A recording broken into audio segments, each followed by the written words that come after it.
friends, welcome back to my channel. If you are new here, my name is Abby and I like to talk about spooky things. In today's video, I'm going to be showing you 33 terrifying TikToks. If you guys like this video, please be sure to give it a big thumbs up, click the subscribe button down below and turn on post notifications so you never miss a video. I post every Sunday and most Wednesdays at 2 p.m. Pacific Standard Time, 4 p.m. Central Time. And without further ado, let's get right on into the video.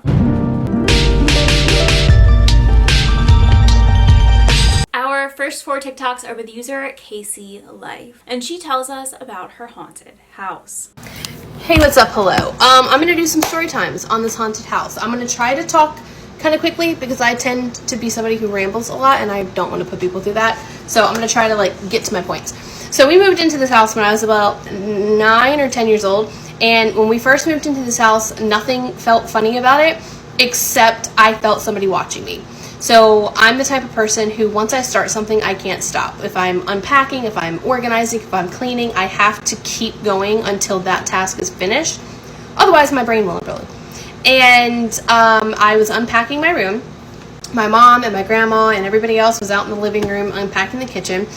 And I went into my room and was unpacking everything and was just vibing, having a good time. And then all of a sudden, it's like the room got heavy and I could feel somebody behind me. Watching me, and my door was shut, so I knew that it wasn't any physical person in the house, but I just felt someone just staring me down, and whatever it was, I could feel and I could tell was not that happy that I was there. So I did not turn around. Again, I was like 8, 9, 10 years old. I literally just closed the box, pushed it against the wall, got up, walked backwards. I refused to turn around. Walked backwards and got out of that room and went and sat down on the couch. And even my mom clocked it and was like, "Are you done with your room?" I was like, "No." She goes, "Okay, that's weird." And I slept on the couch that night because, what do you mean? I'm not sleeping in there with that angry thing. But that was the last time that anything happened for a while. Then I made friends with this girl, Emily. I'm taking you down with me because I still hold a grudge. I still place a little bit of responsibility for unlocking a demon in my house on Emily. We played with a Ouija board in my room, and I'm fairly certain it was her idea to do it. I don't know who had the Ouija board. I don't know if it was she had it, or I had it, or we found it. I don't know, but there was a Ouija board. We played with it in the room, and it moved, and I still to this day think that Emily moved it. I know I didn't move it because I wanted it to be real, so I wasn't going to fake anything because I wanted to see, some real stuff happen. And it moved. It didn't really spell anything specific. It didn't do anything specific. It just moved around a little bit, and that was it for a long time. However, playing with this Ouija board unlocked my witchy era. And so after that, I was like, okay, I need an altar, I need a pentacle, I need candles, I need moon rocks, I need witches books, I need spell books, I need the whole works. So not only did we play with a Ouija board in this specific bedroom, but then I had an altar, and I had all this witchy stuff. So there was a lot of juju, there was a lot of energy, there was a lot of just stuff mixing into this room, right? But again, nothing happened for a very long time. I would say like a year, maybe 2, until some really crazy stuff started happening. I'm gonna do a story time on the first event that happened because it's a bit longer and I really don't want this video to get to like 5 minutes because that's crazy. So I'm gonna do a separate video on that. But this, I am pretty certain we unlocked a portal. Because that's what they say. If you play with a Ouija board, you unlock a portal. We did. We did. Believe what you want. Don't believe what you want. But this is my experience, and this is what happened to me. And I 100% think that we unlocked a portal, let some demonic stuff into this house, and stuff got crazy. So this is kind of the introduction to my series. I'm going to do another story time on like the first big event that happened that really rocked my world, and to this day freaks my best friend out when she hears me talk about it because all of us are just like, what was that? What happened? So I'm gonna go film that now. So see ya. Okay, so this is the story time of the first big event that happened in this house. that completely rocked my world and made me realize, oh, this house is like really bad. So my best friend and I would do this thing where we would stay on the phone with each other for hours and hours and hours and hours, literally fall asleep on the phone together. And we were doing that, and it was somewhere between 3 and 4 a.m. And I got to the point where I was like, okay, I need to go to bed. Good night. I hung up the phone. The thing about me is I always sleep with my door closed. Now I sleep with it locked because of this incident, but I always sleep with the doors closed. It makes me feel safer, you know.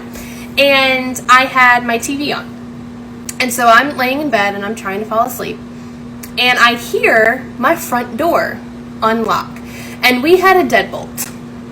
And this is important. Every lock in this house made a loud pop sound when you like unlocked any of the bathroom door, the bedroom doors, the deadbolt. The light switches made a loud like pop sound. I don't know why. It just, you could hear when people unlocked a door, and you could hear when people turned on light switches. And it was a small house. So I heard somebody open my front door and unlock the deadbolt. And I thought somebody was breaking into our house, because not that long before this happened, we did have somebody try to break into the house. So I thought somebody was breaking in, and I was terrified. Then I hear them slowly walk around my kitchen, and I mean slowly, as if they're patrolling. So I'll tell this story a little bit later, but I at one point saw a soldier in this house. At this point I had not seen him, but now looking back on it, I wonder if this was what I heard because of the patrolling. Somebody was walking back and forth in my kitchen, and then everything paused. Oh, I get shivers. And then I heard it start coming down the hallway. And it opened my mom's room. And it flipped on a light. And I saw the lights come on. Through the bottom of my door, I saw the lights come on. I saw the lights come on. Heard it unlock her door, or open her door, turn on her light. Left the door open, left the light on. Then I heard it go into the bathroom, which was the room next to me. Opened the door, turned on the light. Then it went to the bedroom across from me. Opened the door, turned on the light. So what do I think is coming? I think I'm next. So I'm looking at my door thinking that somebody is going to come through the door and kill me. And I notice at this point that my door is not locked. And so I start going through my mind and I'm like, okay, do I get up and lock my door? But again, you can hear when people lock and unlock the door. So like if I get up and lock the door, they're going to hear that I'm in here and then they're going to get me. But if I don't lock the door, then they're going to be able to just get in and kill me. So I'm going through this dilemma in my head, not knowing what to do. And I'm waiting for them to come to my door, and they don't. However, they do stand in front of my door because, like I said, all the lights are on. I can see a shadow standing in front of my door. And I'm terrified. I'm like, all right, this is it. Goodbye, world. But then nothing happens. Then it sounds as if somebody has two sticks. This is how I've described this event for the past 20 years. It sounded like somebody had two sticks in their hand, and they started at the back of the hallway where my room is, took the two sticks, put it against the wall, and started running up and down my hallway, hitting every door frame. I mean, it was the like brrrr sound, like if you're running against a fence. That's what it was doing down my hallway. It was running up and down my hallway. While it's running up and down my hallway, my dogs, I had 3 dogs at the time, were going insane. They were barking. They were growling. I could hear them like nipping at each other. It was the loudest, most intense thing that has ever happened to me in my entire life. It was so loud. And my mom and my stepdad didn't wake up to this, so I thought that they were dead. I thought that it was whoever was in the house. I thought they had already killed them and that they were messing with me, running. And my thought is like, why are you running up and down my hallway with sticks in your hands hitting the door frames? Like, I don't understand that. Then as if all of that noise and chaos wasn't enough, then I hear my dogs get hurt. All three of them, I hear them whine and whimper. And when the last dog whimpers, everything stops. Everything stops. And I'm talking no running, no sticks, no dogs, no nothing. The lights off. The house goes completely silent. So I'm sitting there, terrified. I call my best friend. I'm literally crying, sobbing, like I don't know what to do. I don't know what's going on. Come over. And she's like, "What? I am not coming over. What are you talking about?" So thanks for that, Vicky, by the way. Glad I'm alive. And so it was insane.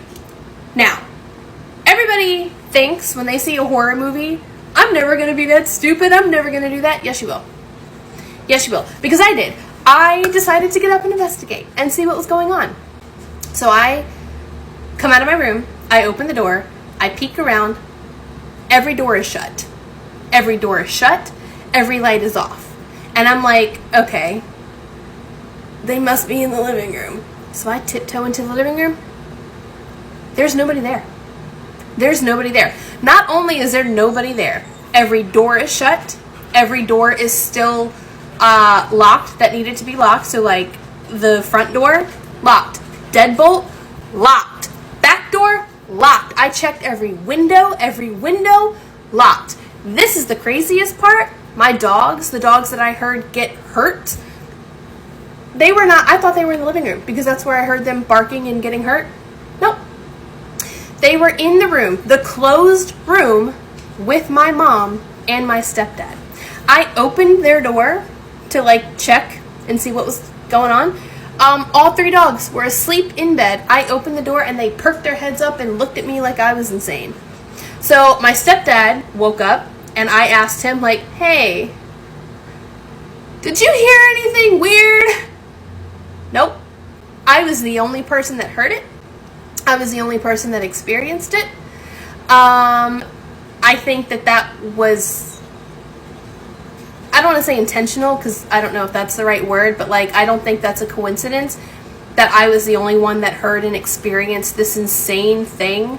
And then everything going forward except for two things that my mom experienced was me.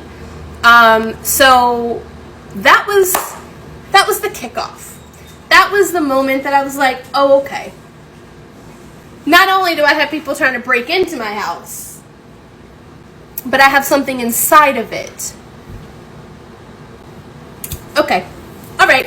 So that was the big kickoff. I got a lot of little stories. I think this might be it for today. But y'all let me know if you want more.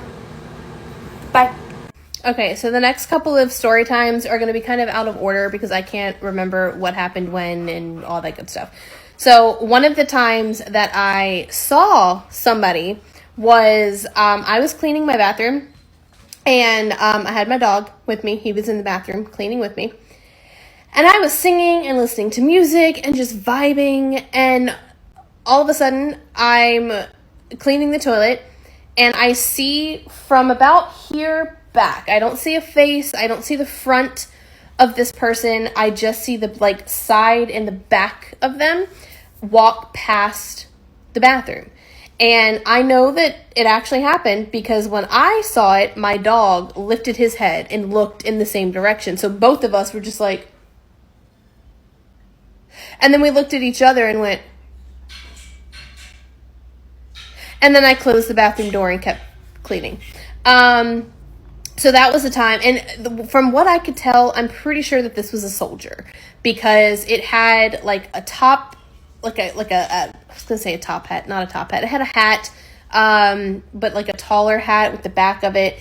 It looked like it had one of those shoulder lapel things. Definitely had boots. It was all like either a dark gray or a really dark green color with like a gold lapel on the shoulder. And I'm pretty sure it was a soldier. Now, the creepy thing is that it was walking in the direction of a dead end. It was walking in the direction of where my room was. And anytime anybody saw anything, it was going in that direction. And it only had one of two places to go. The room that I was currently in, or the room that I eventually moved into, which also had some weird stuff happen. So that was the first time that I saw a ghost in that house. Now, because this is kind of in the same vein, I'll tell this story now too. My mom had a boyfriend at one point. He was a little crazy. He was a lot crazy, and he was a drunk. And one night, he was playing his guitar, and I was sitting at my computer, and he randomly comes over to me and he goes, "Hey, I don't want to freak you out, but oh my God, I have to sneeze. Hold on." He was like, "I don't want to freak you out or anything, but the other day I saw somebody walk into your room." And I'm like, "Okay, you crazy mother trucker, what?" And he's like, "Yeah, I was standing here and I saw somebody come around the corner, and so I followed them and I watched them walk down the hallway, and then they turned and they looked at your room, which was shut, by the way, and it walked through the door and walked into your room." Okay. Thanks for telling me that. Thank you. So something was like, and this is the same room that I used the Ouija board in. So something was very much in that room. And after he told me that, this was after I had seen The Soldier. So I put two and two together and was like, okay, maybe it was the same thing. Maybe we saw the same thing. Because this happened like days apart from each other. So it's like, maybe it was the same thing. But then I put it together that, okay, well then the soldier that I saw was clearly going into that room. So that was when I made the decision, okay, I'm going to go to the other room then. I'm going to pack up my stuff and I'm going to move across the hall to the room where ghosts aren't trying to have a party. Because I don't want any of that. However, it followed me from that room to the other one. And I couldn't. It didn't matter. I bounced between these two rooms the whole 10 years that we lived there. Because I would go to one room and start to feel safe. And then once I started to feel safe, I would feel it watching me again. And so once I started to feel that, I would move to the other room. Same thing. I would feel safe. And then eventually I would feel it watching me again. And it didn't matter where I went in this house. This thing was attached to me and it followed me wherever I went. So the number one constant thing with this is that it was always watching me. It didn't matter where I was in my house or what I was doing. It was constantly over my shoulder watching me. So in this house, in our kitchen, we had a window in front of our sink. And at nighttime, we didn't have a curtain over the window. So at nighttime, you could see the reflection of the house behind me in the window at the sink. So at night, I would be doing the dishes and I would see a shadow figure standing in the doorway that led to the hallway right behind me. And it wouldn't do anything. It wouldn't move. It would just stand there and it would just watch me do dishes. And I would do the dishes and would just stare at this thing in the reflection, trying to see if it would move, terrified it would come after me.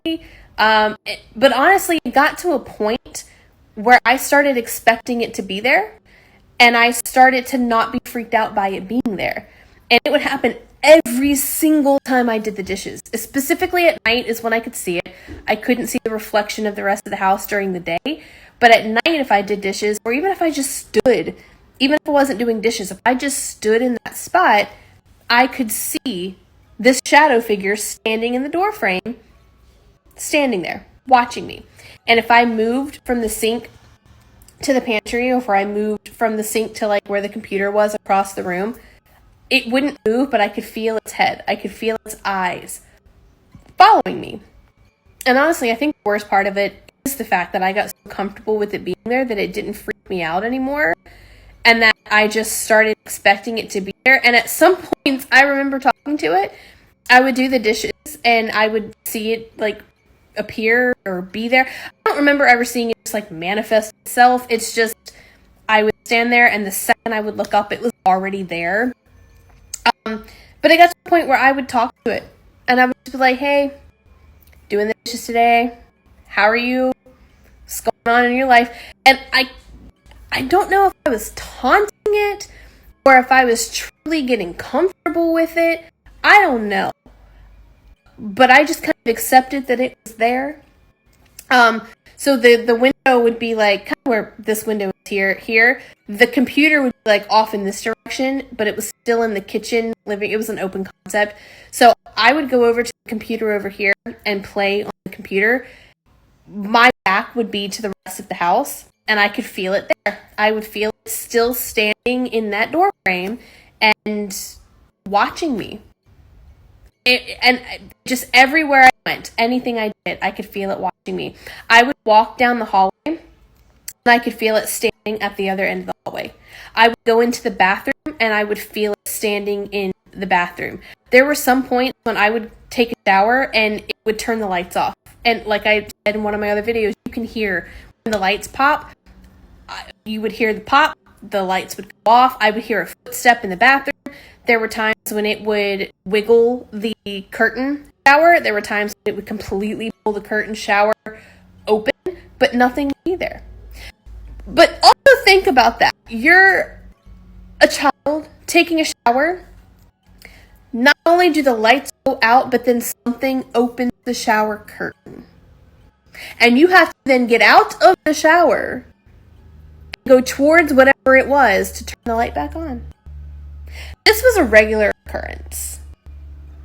Obviously, there was something in the house to begin with if she was experiencing things right away when she was unpacking after moving in. However, I think messing with the Ouija board really awoken something and kind of made something take an interest in her.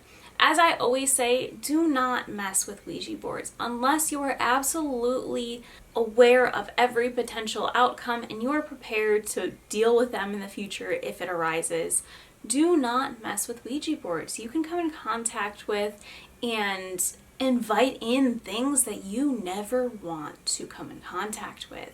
And it is really hard to get rid of them after that. It is just incredibly dangerous and a risk that I do not think most people are aware of when they go into it. Thankfully, it seems like whatever is taking this interest in her isn't necessarily dangerous, but regardless, you don't want to be in your home, your safe space, and have something wandering around in the middle of the night, making it sound like someone is breaking in, freaking you out, like making sounds like it's running up and down the hall with sticks in their hands, like she said. That's horrifying, especially as a young child. So, I mean, thankfully, it doesn't seem like there was anything malicious, at least in these 4 stories that she's told us, but it also doesn't sound like it's your friendly neighborhood house ghost either.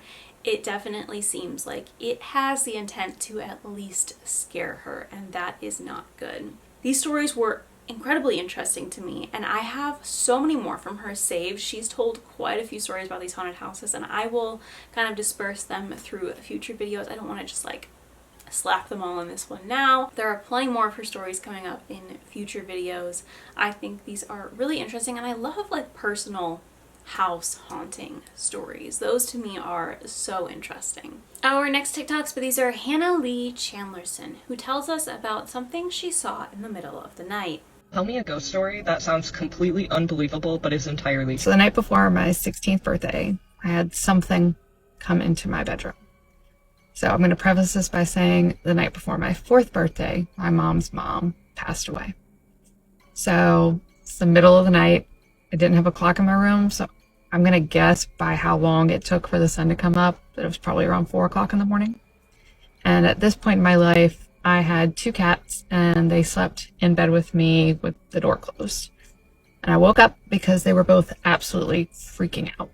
And at the foot of my bed is a woman. She is turned away from me. She's got long, like, black hair, white nightgown. First, I think it's my mom, and then I realize this woman is, like, wet, like soaking wet. And she gets up, and when she stands up, it freaks one of my cats out, and she scratched me, which is how I know I wasn't asleep during this, because the next day, still had a scratch. And she kind of turns and starts to walk towards, you know, the side of the bed that I'm on, kind of turn the corner and come up towards, like, the head of my bed. And when I see her face, I freeze. I can't move can't blink, like just staring like straight ahead, won't really like look at her after I saw her face. And her skin is like a bluish gray color. Her eyes are completely black. And she has like, all of her teeth are all pointed to like sharp points, and she is like smiling this like crazy big smile towards me as she's looking at me and moving up towards my face. And she gets next to my head and she kneels down and is just staring at me. And I don't move for hours, it felt like. And then the sun finally starts to come up, and when it does, she stands up and turns around towards the wall, and there's a door there that goes into the attic, and she just like walked straight through the door. And as soon as she's gone, I am like up out of my bed, door open, bolting down the steps to go to my mother. And I am like visibly upset as I tell her what happened. And she starts to get upset and tells me that she thinks it's her fault because the night before, the night of my grandmother's like death anniversary, she had like kind of prayed, reached out to the universe and asked for a sign that there was like a life after death, that my grandma was okay, asked for my grandma to like speak to her. And she felt like, she opened a door for this thing to come into our house. Unfortunately, this is not the only time that something has happened to our family. My son, when we lived in my mom's house later, when he was 2, and this is a different house, had multiple experiences with something in the home. My mom's house has its own thing going on. There's like multiple stories I could tell you of things happening in that house. My great grandma's house had multiple things going on where multiple family members witnessed or experienced something. Even when my mom's dad passed away a few years ago, there is a recording that you can hear on the recording, like ghosts or spirits or something like talking to my grandpa as he dies, including my mom's mom. So if you want any story times about any of those, let me know in the comments. Whatever that was, it definitely was not her grandmother. I, like her mother said, think that she must have accidentally invited something else in when trying to kind of get a sign to see that the grandmother was okay. Again, thankfully, it didn't do anything to harm her. Based on looks, and I guess, yeah, you never want to judge a book by its cover, but based on the looks of this thing, I don't think it was there for rainbows and sunshine. It does not seem like a friendly entity. Now she says she has many more encounters after this, and I wonder if it's kind of like a catalyst for those things to happen. But I personally, I don't know what I would do in that situation if I saw this thing in my room in the middle of the night. I'd be so scared. It's like, do you run and try and find help, or do you just stay there and like hide under the covers and hope nothing happens to you until the sun rises and it hopefully goes away? I mean, who knows? I think the thought of running and that thing chasing after you is absolutely horrifying. So I don't know, the options there are really not good, and it sounds like something that would definitely sit with me for the rest of my life. Our next TikTok is by the user Anna the Eclectic Witch, and she gives us a little paranormal history lesson on the city of Chicago. One of the best facts about Chicago, in my humble opinion, is that all of Lincoln Park's green space is a ginormous cemetery. I'm revisiting this because what we aren't going to do is spread false information. So here's a story. Yes, Lincoln Park, including the zoo, was once Chicago's official cemetery. That was until around the mid-1800s when they realized that burying the dead so close to their drinking water was probably not a great idea and was making Chicagoans very sick. Remember, this is back before embalming practices were around. So the city of Chicago hired workers to relocate 35,000 bodies.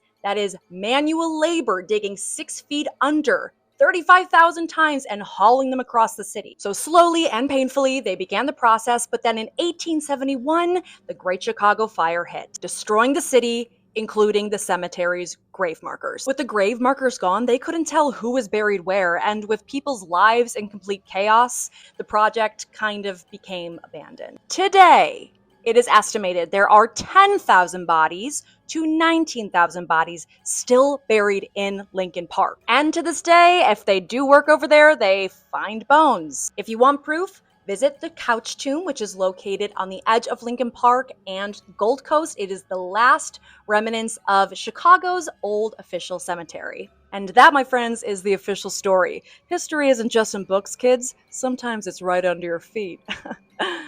Yeah. You may know, you may not know, but I just recently moved back to my hometown of Chicago after spending 4 years in Los Angeles. So happy to be back, and I always tell people Chicago is the best city in my opinion. It is so beautiful.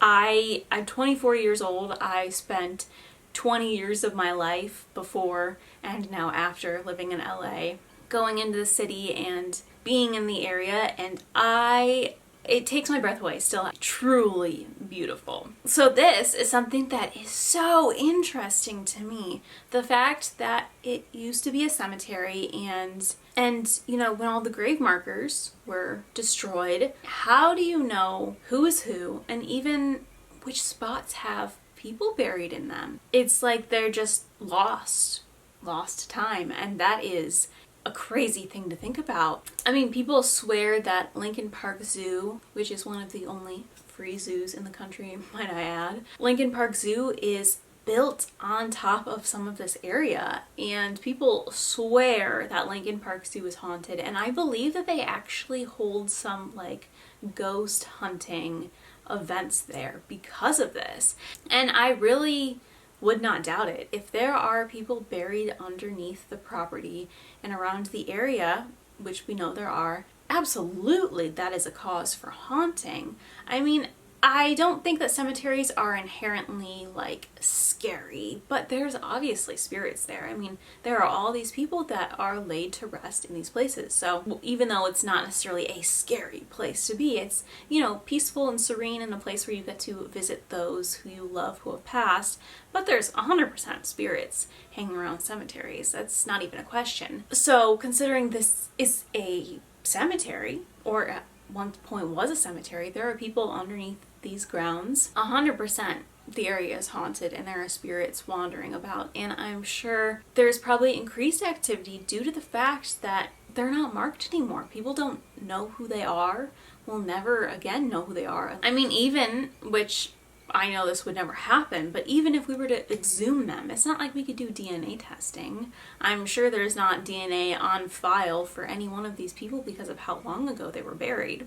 So these people are kind of just lost to time, and it's a really sad thing to think about, but it's also so interesting that we just wander around there. We go to the park, we go to the zoo, we walk around, and there are just bodies beneath us. It's a wild concept to me, and I really wanted to include this because I'm just so fascinated by it. Our next 4 TikToks have the user Tristan1804, who shows us some very creepy videos taken in the middle of the night of paranormal activity.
Okay, first off, in the first one, it literally sounds like someone is running on a hardwood floor and then all of a sudden comes to a stop and moves the door. It's actually like an uncomfortable sound to listen to, these just disembodied footsteps approaching. Now, I've showed one or two of his TikToks in a previous video. In that one, I was not sure that it was authentic.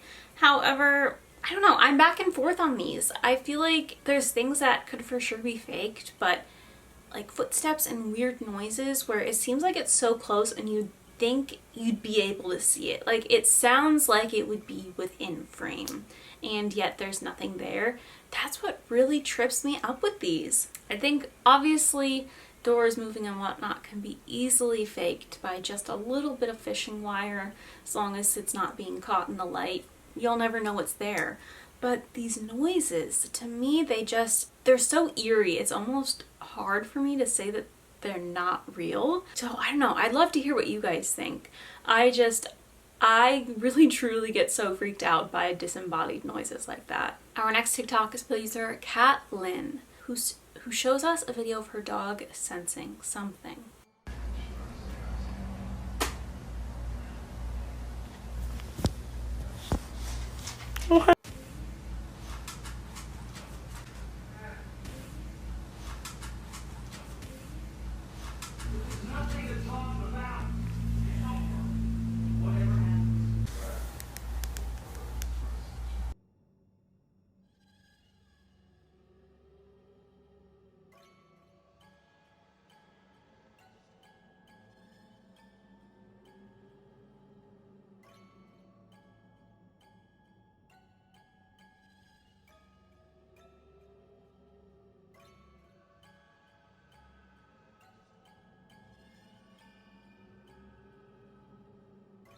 To me, that is a dog who is alarmed and on alert and senses something but isn't quite sure what it is. I mean, my dog Oscar, when we're out and he hears something or sees something and is trying to figure out what it is or how to feel about it, he stands exactly like how the dog is when she's staring in the mirror. Just like that, on alert, like it's like his neck grows a few inches and he's just like, and you can see him processing to try and decide what he thinks of what he just heard or saw.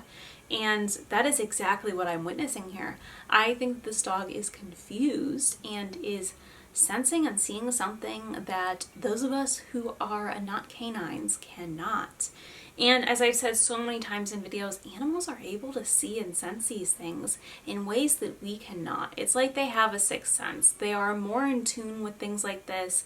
And if my dog freaks out about seemingly nothing, I will also freak out because I trust him. The next 6 TikToks are by the user Mel Page. We've been covering her TikToks in quite a few of my recent videos. She has been telling us about her insanely haunted house she grew up in.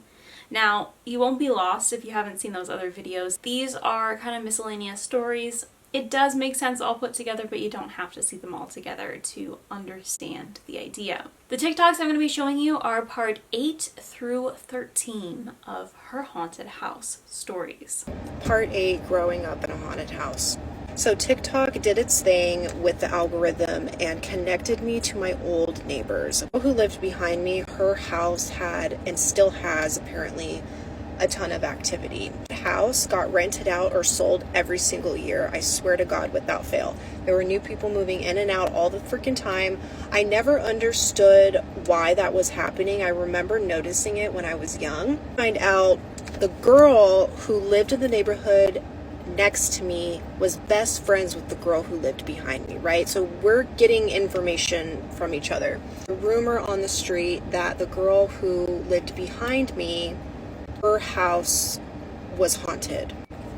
Also, earlier today, I chose to get in my car and drive somewhere to do this story because I don't want to do it in the house anymore. I feel like even though I know that I'm protected, I don't want to feel nervous in my own home. Like, I refuse to feel that way ever again. Into my car, and before I could even open my car door or anything, the alarm just started going off like crazy. I tried everything to get it turned off, I unlocked the car manually with the key because the fob stopped working. Tried starting the car wouldn't start. Every time I walked away from the car, the alarm would go off. And then every time I walked back to the car without even pressing anything, the alarm would go off. And this went on for like 10 minutes, so I couldn't leave the house for a while. I did get it on video. For those of you who want to see, I can post it. Last we left off, I was sleeping in the front room. So I'm now living in the bedroom next to my parents. It's Easter Sunday. Everyone is over. So my nieces and nephews are there. My sisters are there. Obviously my parents are there. But the only people living in the house at this point are me and my parents. Now we're on the back side of the house. So it's my parents' bedroom with 2 doors. They have 2 bedroom doors, like the ones that open like this. And then my bedroom door right next to them. So I go upstairs. I go into my bedroom.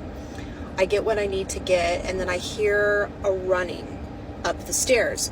And of course I'm thinking this is my nephew, who's very little at this time. He's about a year. And so I get up off my bed to go check because I want to make sure that he's not crawling up the stairs, because if he falls back, those stairs, you guys have seen the pictures, the stairs are very steep. I see this massive shadow just sweeping through the hallway. It comes up the stairs. It's coming towards the hallway, and it's coming towards my door.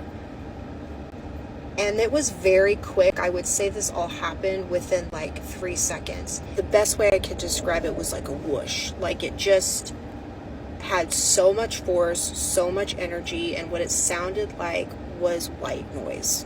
So it sounded like the TV static. Okay, so that's what I'm hearing as it's going past me. Shoots into my parents' bedroom. And both of the doors just slammed shut.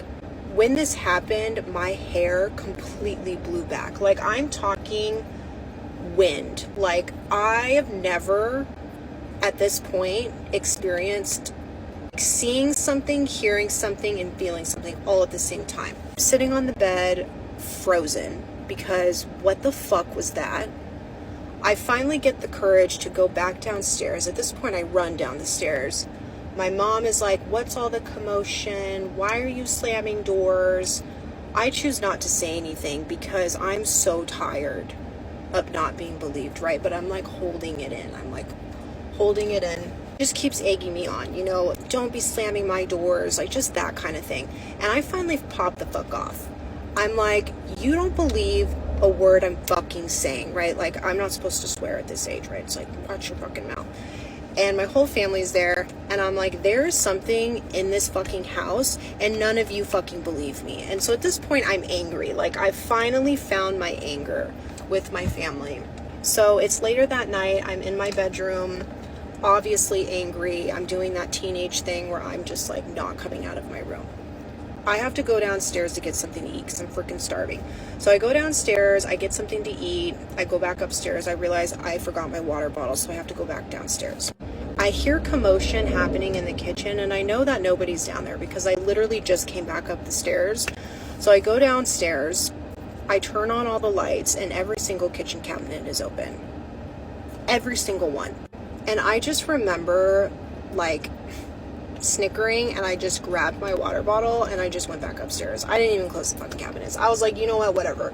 Like, I'm gonna start letting things be weird for my family. Like, normally I would have gone and I would have like closed the kitchen cabinets, but no. At this point I found my anger, and I'm like, I need people to see what the fuck is going on, because I know my mom's gonna come downstairs and she's gonna see the cabinets and ask me about it, and I'm gonna tell her that it wasn't me.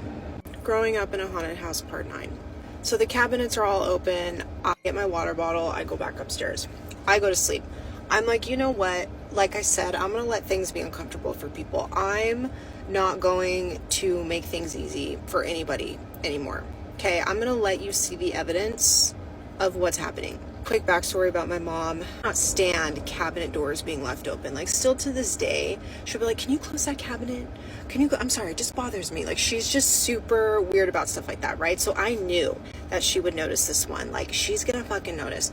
So the next morning, she's like, were you in the kitchen last night? And I'm like, yeah, I came downstairs to get something to eat. And she goes, well, why didn't you close all the cabinets? And I said, I don't know what you're talking about. The cabinets were closed when I went upstairs.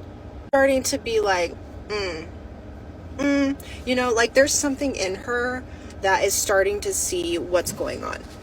So it wasn't like my mom blatantly outwardly said, it's not like my mom outwardly said, I don't believe you, I think you're lying. It was just more like she would pray and she would be like, everything's gonna be okay, and she just kind of like would brush it off as like not a big deal. She believed that I was having the experience, but she didn't. My mom, like, unless she sees evidence, like, she just will live in La La Land, you know. She's one of those people. So I'm gonna backtrack a little bit. So I am sleeping in the room next to my parents. This was the same room that I had the astral projection happen in the 666 typed on my laptop when I was on Tumblr. So that happened after Easter Sunday. So this was all within a 3-month span was when all of this was happening. I'm 16. At this point, my middle sister moves back home with her daughter. Asks me, can I take the bedroom next to mom and dad? I know you guys are probably going to ask, did your sister know what was going on? Yes.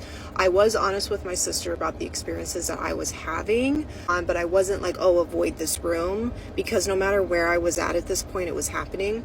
So she moved into the bedroom next to my parents. I had to move back to the front room. Okay. I had to move back to the front room. I am starting to get curious about what I can do to change what's going on, especially now that a child's involved, right? My baby niece is living there. There's no fucking way that I'm going to let anything happen to her or her experience anything that I've been experiencing. So I look up metaphysical shops in the area and I find this shop called Lady of the Lake in Temecula. I just get brutally fucking honest with the guy who's working there. Like, I didn't even say hello. Like, the door opened and I was like, there's some weird shit going on in my house. Like, I told him everything, okay? I told him details. I told him how the experiences that I was having, and his eyes were just like, you need this type of sage, this is the ritual you need to do. You know, we live on native land. And I'm like, what are you talking about? I know this sounds so ignorant because it is. My parents did not discuss other religions, other cultures, anything like that. So I had never even considered the native land. I get everything that I need. I go home and I tell my mom, look, I have been honest with you from the get-go about what's been going on in the house. I know what you believe and I respect what you believe. I'm starting to sage the house, like against her permission. Like, I don't fucking care, right? And she's like, you're not saging my house. That's devil work, you know? She's doing that whole thing. And I'm like, respectfully, Mom, I love you, but I don't fucking care. Like, I'm sorry, you're not the one experiencing this shit. I'm saging the fucking house. I sage that bitch, okay? I opened up every single window. I got my feather. I'm like, things started to get better once I did this. And this was when I started deep diving into the history of the land. And like, this is when I found out the massacre that happened. This is when I found out just all of the different aspects of the land that, of course, I was not educated on because I grew up in a Christian home. And also, Western society loves to just whitewash indigenous people out of the picture. We all know that. People just will slap their sticker of beliefs on anything and completely reject the truth and the history, right? Welcome to America. I have to do this 2 to 3 times a week. If I don't do this 2 to 3 times a week, things start happening. If I'm doing this, it's not happening, right? Or it's like minimal activity.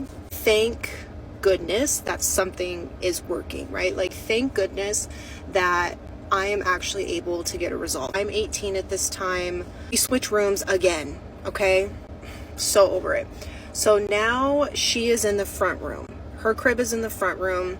My sister has another bedroom. I'm back in the room next to my parents. I know we switch rooms a lot in this story, but it matters. This growing up in a haunted house, part 10. So my niece is in her bedroom playing with her toys. I'm about 18 at this time. She's 3. I'm folding my clothes. I'm doing my laundry. My sister is downstairs watching TV. My parents are gone. So at this point, the people who live in the house is me, my middle sister, her daughter, and my parents. So there's 5 of us. Parents are gone. I'm upstairs. My sister's downstairs. My niece is across the landing, right? You guys remember the landing. So I hear her jibber-jabbering, blabbering like 3-year-olds do. And I notice that she's talking and then she's taking pauses and then responding, right? I've never heard her do this before. I know that sometimes she would talk to the TV, and I mean, kids blabber, you know, like it's just a toddler thing. But I'm hearing her have a full conversation. And I hear her starting to get upset. And she starts to say, no, I don't like that. I'm not doing that. I'm like, what the hell is going on? So I start to walk out of my room in the hallway onto the landing, right? So I'm slowly making my way across the stair banister, up the stairs to the front bedroom. And that's when she screams on the top of her lungs. And I'm talking shrilling, ear-piercing scream, yells, no. Run into the room. She's sitting in her bed and she's like looking up at the ceiling. And she's so terrified, like white as a ghost. I pick her up, I'm comforting her, I'm asking her like, what just happened? Ugh, I still get chills talking about this, like my armpits are sweating. She proceeds to tell me that Shadow Man is in the room and he's talking to her. He's telling me to do things that I don't want to do. Fuck no. Not in my house, not to my baby niece. I have an honest conversation, as honest that I can, with a 3-year-old. And I tell her, anytime you see Shadow Man, I want you to come and get me. So moving forward, this doesn't happen for a while, right? Like I don't hear anything about Shadow Man. Things seem to be fine. I'm doing the cleansing 2 to 3 times a week. My family's judging me for it. I don't fucking care. So I am in my bedroom, right? Bedroom next to my parents. I'm watching TV. I'm chilling. My niece was often like always in my room, right? Like she would just come in, bring her toys and play. So she's playing on the floor with her toys and the talking starts again. She's staring at the corner of the room and she's talking. What are you doing here? I haven't seen you in a while. I start to feel like very sick to my stomach. When I talk about it, I can still feel the pit in my stomach. Like I feel it right here. It still just hits a spot for me. I don't know, I haven't seen you in a while. Maybe we don't want to see him. That's fine. We haven't seen him in a while. We want that, please. I'm like, who are you talking to? She says, Shadow Man. He's right there. Points to the corner of my room, okay? I get her, I take her out of the room, cleanse that bitch with my sage. I'm cleansing. So things like this kind of start to happen where she's making comments about Shadow Man, okay? I feel sick to my stomach. So fast forward to next year, I'm 19, okay? My cat had just passed away about 6 months prior. I was going through a breakup and I decided I wanted to get a dog. He since has passed away last November. R.I.P. Jupiter, you were the MVP. Best dog I've ever had, okay? This dog has such an important staple in this story. Like, this dog protected the fuck out of this house. So I'm upstairs in my bedroom and he's laying on the floor playing with his ball. Suddenly, the room goes silent. And I'm talking so silent that you couldn't even hear the electricity. I'm talking so silent that you couldn't hear a water drop. The only thing that I could hear was the ringing in my ears. TV was on and the sound just went completely out. Like I could not hear a thing. Suddenly start to feel like I'm standing on the edge of a cliff. That feeling you get when you're standing on the edge of the cliff and you're vulnerable and you're about to fall, like just terrified. My dog then proceeds to stand up, bark profusely at the corner of the room that my niece would point and say, there's Shadow Man. So he's losing his mind, like barking his head off. I was alone in the house. I get him and we leave. Go back to the store. I'm like, I need more because This ain't. I discovered crystals and healing energy and healing properties. This is when I discovered meditation. So I began to deep dive into meditation, into protection, and I just start putting crystals around the house. Like, I'm just in windowsills, by doors. Again, my family's like not happy about it, but I really just don't give a fuck. Dealing with native land. We're dealing with energy that, like, I'm sorry, but a prayer is not gonna always take care of. Growing up in a haunted house, part 11. I'm putting crystals around the house. I'm doing everything that I possibly can to just protect the space. Activity at this point isn't as drastic. It's here and there. It's small things like, you know, hearing footsteps. It's not terrifying anymore. It's still happening, but I can deal with it, right? Like, it's enough to the point where I've just kind of accepted. When people would come over and experience things, I would just explain, like, yeah, this house is haunted. Like, just ignore it, you know? Or I would give them a crystal to hold on to, or, you know, I would sage before they came, things like that. So me and my mom end up getting in this huge argument. We have a falling out and she kicks me out.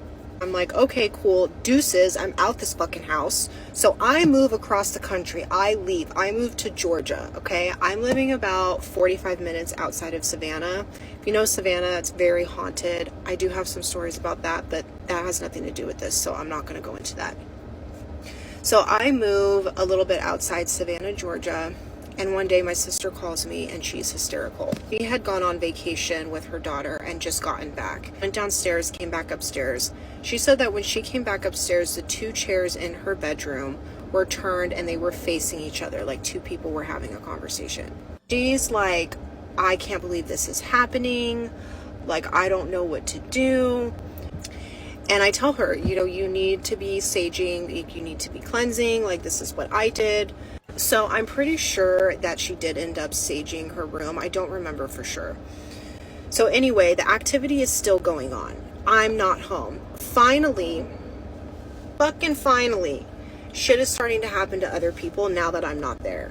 My sister's trying to tell my parents that this stuff is happening, and I'm on the phone with my mom, and she's like, this is just ridiculous, you know, she's saying all this stuff is happening. And then my mom's trying to do that thing where she's like blaming my sister's behavior, you know. They don't have answers to something, they just start blaming you, right? Like, you're doing something wrong or you're doing something right, and that's why this is happening. So I just tell her, Mom, that land is haunted. Like, I don't know what you want me to say. It's not because of her. Like, it's the land, and you need to listen to what she's saying. So I end up moving back home because me and my girlfriend break up. My mental health is horrible. I'm going through this breakup. I have a lot of other personal things going on, and I just was going downhill really, really quickly. I decide at this point that I don't want to be here anymore, if you catch my drift. So I make a plan and I commit to that plan. And I left the house and I tried to commit. Kind of like in and out of consciousness. And suddenly I can see something white, like almost like a wall.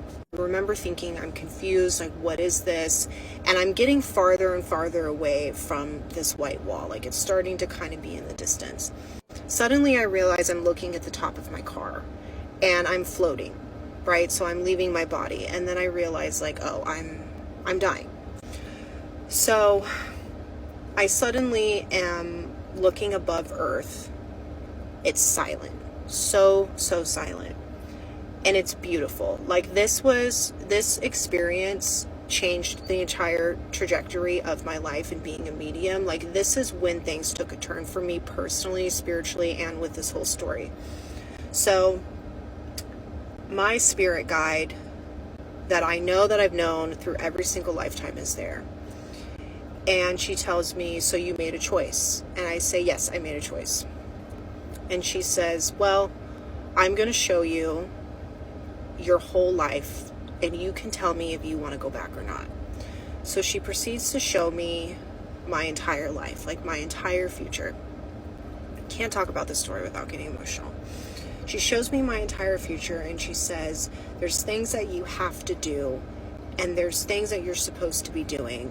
And one of those is helping people. And I remember it was like not just helping people in general, it was like a very specific message, like, this is what you're supposed to be doing. And she says, do you want to go back? And I say yes. So suddenly I'm back in my body. I don't know how long that was. I don't know how long I was out. I end up calling the cops on myself, and I tell them the truth. You know, I made a mistake. I don't want to do this anymore, and I want help. So this is when I get 5250'd. I'm put in the psych ward for 10 days. I get out of the psych ward. I wish I could tell you that when I got out of the psych ward, I remembered what had happened when I passed and came back, but I didn't. I had no recollection of this, okay? So all I knew is that I kind of came to and felt like I was making a mistake. That's as far as I know. So I don't come to the realization that I had that experience with my spirit guide until years later, like in a meditation. Like I'm talking, I only remember this like maybe 6-7 years ago. I'm almost 30 to do the math. I'll be 30 this year. I remember coming home from the psych ward and I felt different. Something in me on a molecular level changed. I felt like I was able to sense things in a way that I hadn't sensed it before. I was able to see things I hadn't seen before. Like I suddenly, whatever gift I had before all of this had been magnified. Like I felt like a completely different person. But again, I had no recollection of this. All I knew is that I came to and realized I was making a mistake. Growing up in a haunted house, part 12. So at this point, I feel different. I know that something in me has changed. I don't know what it is. So I am now starting to experience sleep paralysis. So I go to my psychiatrist. I tell them what's going on. They prescribe me a sleeping pill. Okay, whatever. So I take the sleeping pill and it's just making things worse. Like I'm just having sleep paralysis after sleep paralysis. So I would try to move and I physically could not move. And I remember I would just have this really loud ringing in my ear. It almost sounded like if I could stand next to an airplane, with the jet and like the fan was in my ear, that's how loud it was. That's how it physically sounded to me. That's how I would describe it. So, I would open my eyes and sometimes I would see what looked like trolls. That was the best way that I could describe it. It was terrifying, okay? So this is happening. I'm still doing my saging. I'm still doing my practices. Coming back from this attempt, I'm super lost. Like I just... I'm fighting for my life at this point, and this is like the last thing that I want to deal with. At this point, I'm getting help for my mental issues. Like I'm doing really well. The activity is still happening, and now it's different. Now I'm seeing things that I've never seen before. I'm picking up on things I never picked up before. If someone who's around me, like, lost someone, I would ask them, like, did your mom pass away, or did your dad pass away like last March, or things like that, and they'd be like, yeah. And I was just able to pick up on stuff that I had never picked up on before, and I was terrified because I'm like, okay, this is not, I don't want this, right? Like this is not what I want. I did not go through this whole experience with this haunted ass fucking house to just end up being a fucking medium. So I'm doing everything in my power to turn this off. Like I'm looking up spiritual boundaries. I do have an ability to kind of put a wall up. And so I'm practicing putting walls up because I really don't want this. Like, no thank you. I decide to move downstairs because I just don't want to be upstairs anymore. Like, even though the activity isn't happening like it was before, I just don't want to be up there anymore. Like, the energy is just not for me. So I moved downstairs to the office that was behind the kitchen. So in my previous videos, when I showed you guys the house, there's the kitchen, and then you kind of go to the end of the kitchen to the left. There's a small office there.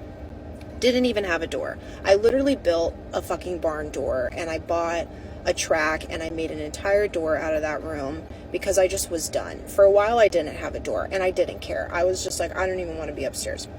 So I am now living in that room. I have my barn door. Things seem to be going fine. One night I'm going to bed, I'm watching Netflix on my laptop. At this time, I was still getting the room together, so I didn't have like a dresser, I didn't have anywhere to put my TV, it was just kind of a mess. Had no closet, so I had like a clothing rack, all that stuff. And so my chair that I would do my makeup on, I decided to set next to my bed, kind of like in a diagonal so it's in front of me, but a little bit far away for me to watch Netflix on my laptop. I wake up in the middle of the night, Netflix has, been going on for a while, I close my laptop, I go back to sleep. I'm laying there and suddenly my eyes just open and I look to the chair and there's a young boy sitting there. He is wearing a flannel, he's wearing like long, kind of like cargo pants and hiking shoes. He has curly red hair, kind of like a reddish brown hair, and glasses. He's sitting in the chair, but he's leaning forward. So he has his elbows on his knees, right? And he's like kind of leaning forward and he's looking at me. I'm looking at him, he's looking at me, and his eyes widen. Like, the thought is, I can tell on his expression, it's like, you can see me? And I out loud say, what do you want? And again, I'm moving, I'm blinking, like I'm awake. I'm not in a sleep paralysis, okay? Like this is not, I'm not dreaming. So he starts to communicate with me, but it's a telepathic communication. Like his mouth isn't moving. I'm scared, but I'm not, for some reason, I'm not terrified. I'm just kind of like, this is weird. I knew he wasn't someone who broke in. I knew it was a spirit. So he then proceeds to tell me, you have to tell Jay that it's not his fault. I'm going to call my partner at the time Jay. I don't want to say their name just because for their privacy. So he tells me, you have to tell Jay that it's not their fault. And you have to tell them that it wouldn't have made a difference. And I remember when he was telling me this, I could tell that he had passed away from something with the throat. Like I could physically feel something in my throat, and I knew that that's how he had passed. So after this, I'm sitting up, we're staring at each other. I go to reach for the light, I look back, he's gone. So I just had my first experience with someone who had passed away, like a genuine first communicated experience.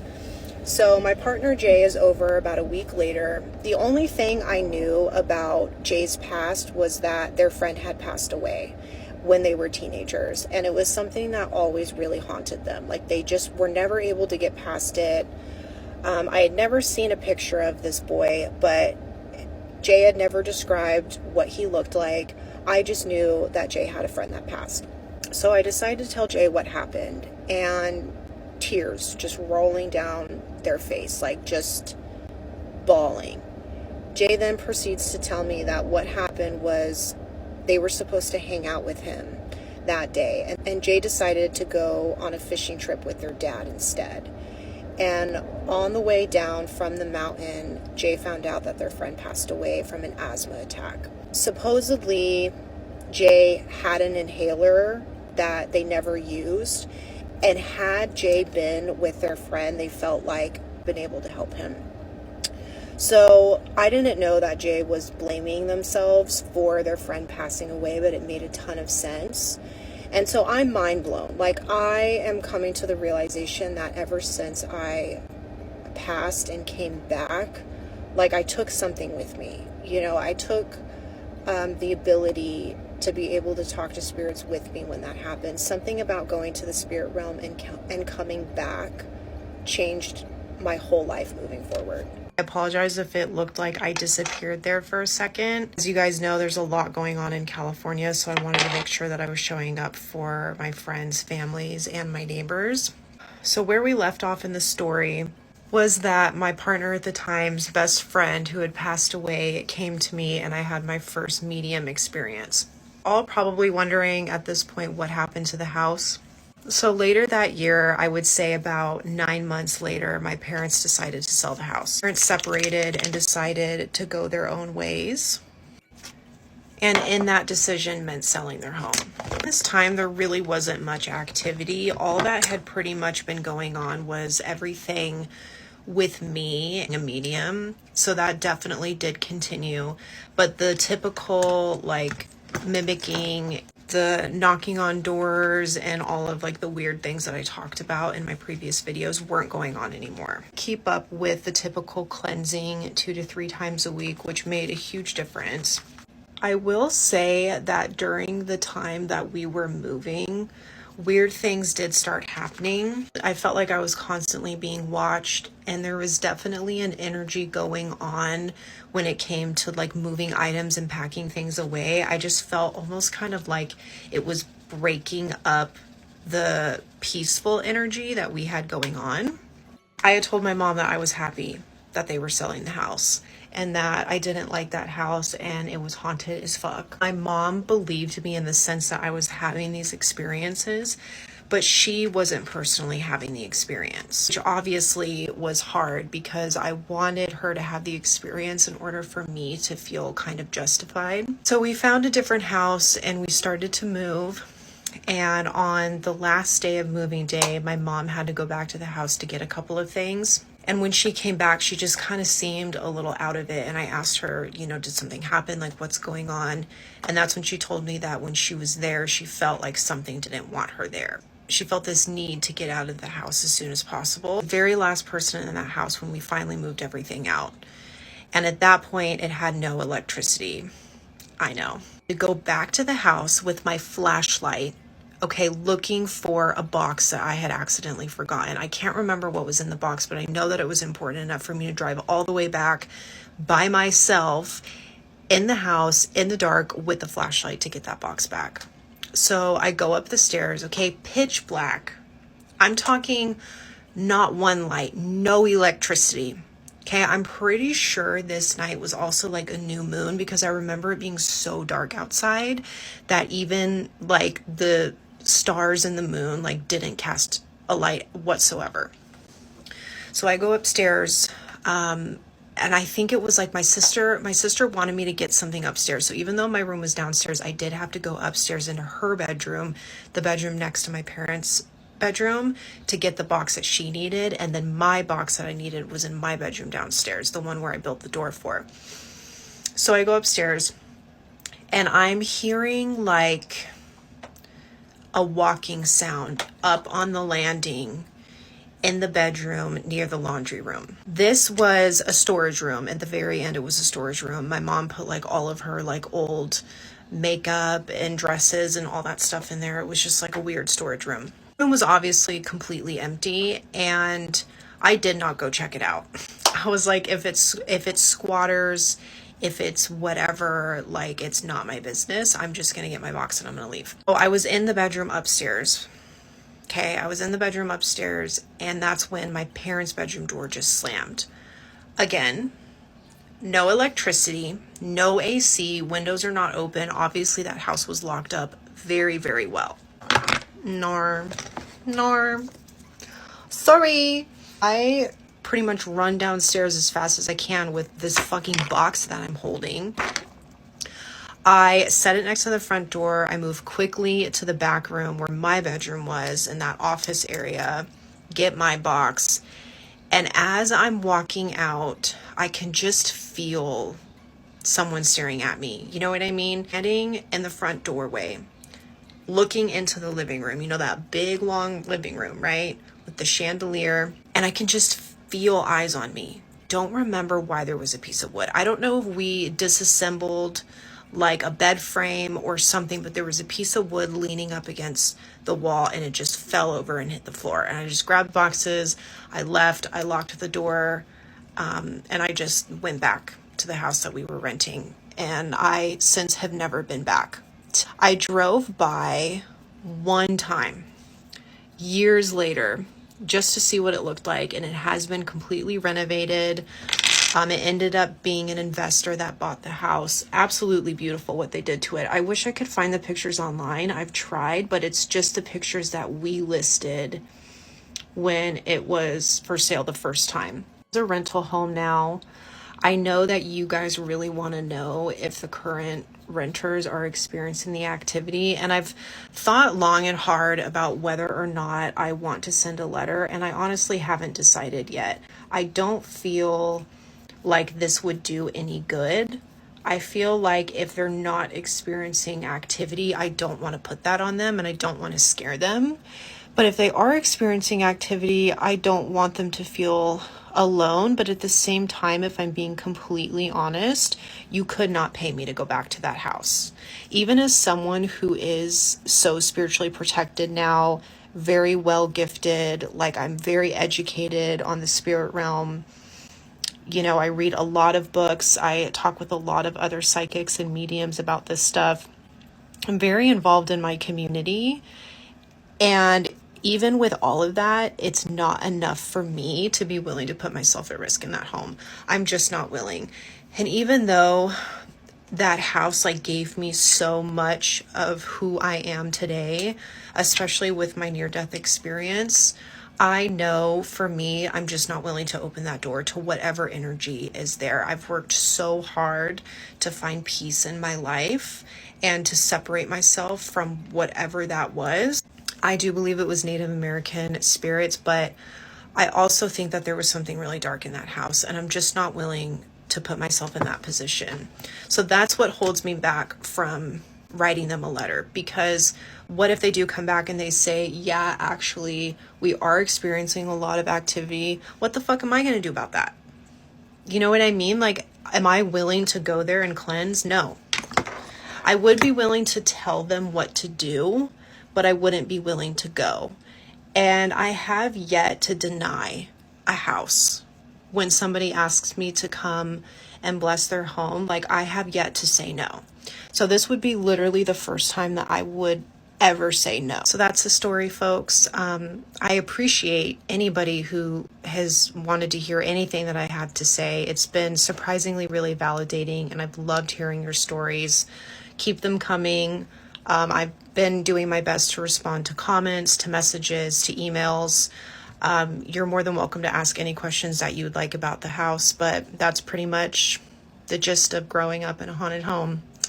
0 out of 10 would not recommend. It is so ironic to me that once they finally moved out of the house, that's when her mom almost gets it. That it's like she has an experience on the way out the door. And it's really interesting to me that she kind of doubted this whole time and wasn't accepting of it. And then all of a sudden, when she no longer has to deal with it, it's like it hits her that there is something weird going on in that house. And thankfully, she didn't have to deal with it. You know, no one wants to have to deal with, I guess, energy intruders in your own home. That's just, it's not a fun thing to deal with. So I'm glad she didn't have to deal with it, but it is really interesting to me that all this time she's like looking past it and refusing to accept that weird things are happening, and then she really feels it right when she's about to leave for good. So I think that is really interesting. I've thoroughly enjoyed all these stories from her. I have not been to her page in quite a long time. These are all stories that I've saved to discuss, but I have it on my list to go back to her page and check out, see if she's uploaded some more stories to include in more future videos. I think she does a great job at telling the story and explaining things really well. I have loved covering her haunted house series in my videos, and let me know what you guys think about what we have heard from her today. Our next TikToks by these are Spooky Chronicles 5. And we hear a story and see video clips from a haunted child's playhouse. What guy? The guy. The guy is at the door. Guy. Can we go together? Yeah. Do you want to open the door or you want mommy to open it? I want mommy to open it. Okay. He's in there. From the color of the house to the same doorbell, every detail was inspired by the actual house they live in. However, only a few days after remodeling, something strange had occurred. On the night of January 3rd of 2025, the doorbell camera started to record. Now this only happens when someone is at the door and near the doorbell, but upon being activated, the camera recorded this.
like anything to do with children and haunting just really boosts the creepiness factor, and this is definitely no different.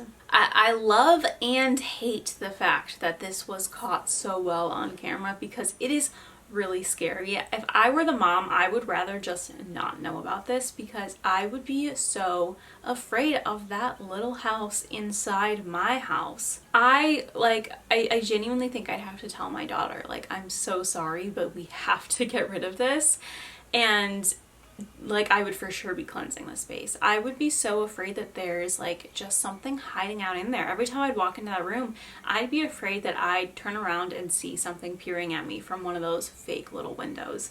It is so scary, and I think it is so interesting when negative or like more scary entities interact with children specifically, because it feels so much more malicious. It's like, I think they try and take advantage of the fact that children aren't believed as much when they're talking about things because people are used to hearing about kids being afraid of the monster under the bed or this and that. So it seems more malicious when spirits are messing with children because they don't have as much of a voice to speak out about it as an adult would. I mean, there's still obviously people who don't believe adults when they have paranormal experiences, but things like this is just, it's an extra level of eerie, and it makes me uncomfortable. Our next TikTok user, Project X Paranormal, and they show us some wooden boxes that I'm just gonna let you watch the video and we will discuss afterwards. Number one. We don't know what these are. Whoa. Well, that just fell off. That was very loose. This second one has been known to... And people say that they can't open them.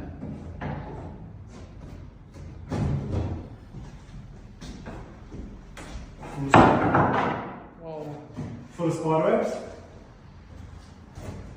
These have never been opened. Have you seen it? They're cool.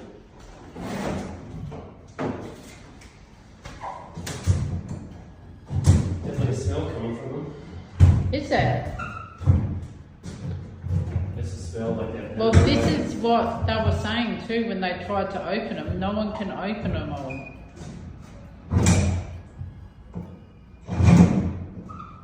They have it dead on film. Oh. Oh, that is a smell. Give me it. It's like the cells that you had like that, where you haven't been in there for a long time and you open them up and go. These have never been opened.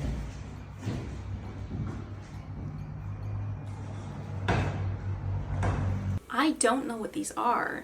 I'm interested because she says that they've never been opened before. It definitely looks very untouched on the inside, like it hasn't been messed with in some time. Obviously, when she said that they haven't been opened before, I don't think that means ever. That would be highly unlikely, but I think she's probably referring to when they've investigated or in recent years. However, it's just, yeah, I really don't know what they are. It feels eerie to me, like just the way that the boards are laying flat out. It gives me the same vibe of like a bunch of morgue tables pulled out, but that's obviously not what these are, unless they're used for laying bodies on. I don't know what this place is. So maybe they're used for laying bodies on, but I don't think that's the case. I actually don't think it's anything body related, but it just, the resemblance of like morgue tables being pulled out of their little sections is what this reminds me of. So that makes it kind of eerie-ish. Maybe it's the layer of dust on everything and the grime, but I don't know, it's really creepy in my opinion. So please, if you know what these are, what they're used for, let me know. I would love to be educated on this. Our next two TikToks are by the user King Clairvoyant, who shares a few stories with us as she talks about a very haunted property. We gonna have a little paranormal coffee sip and chit chat because I'm on acres of land in Massachusetts, okay?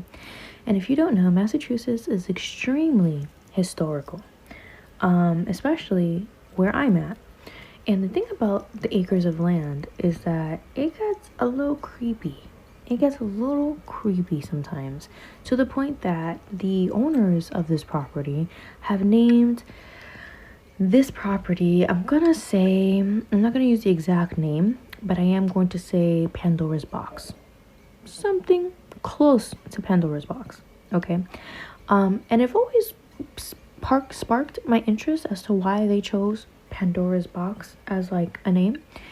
But the more I live here, the more I'm finding out. So one day I was here smoking a cigar, right? And it was nighttime. The stars out here are absolutely stunning, okay? I've seen so many shooting stars being out here compared to New York, where there's so much light pollution.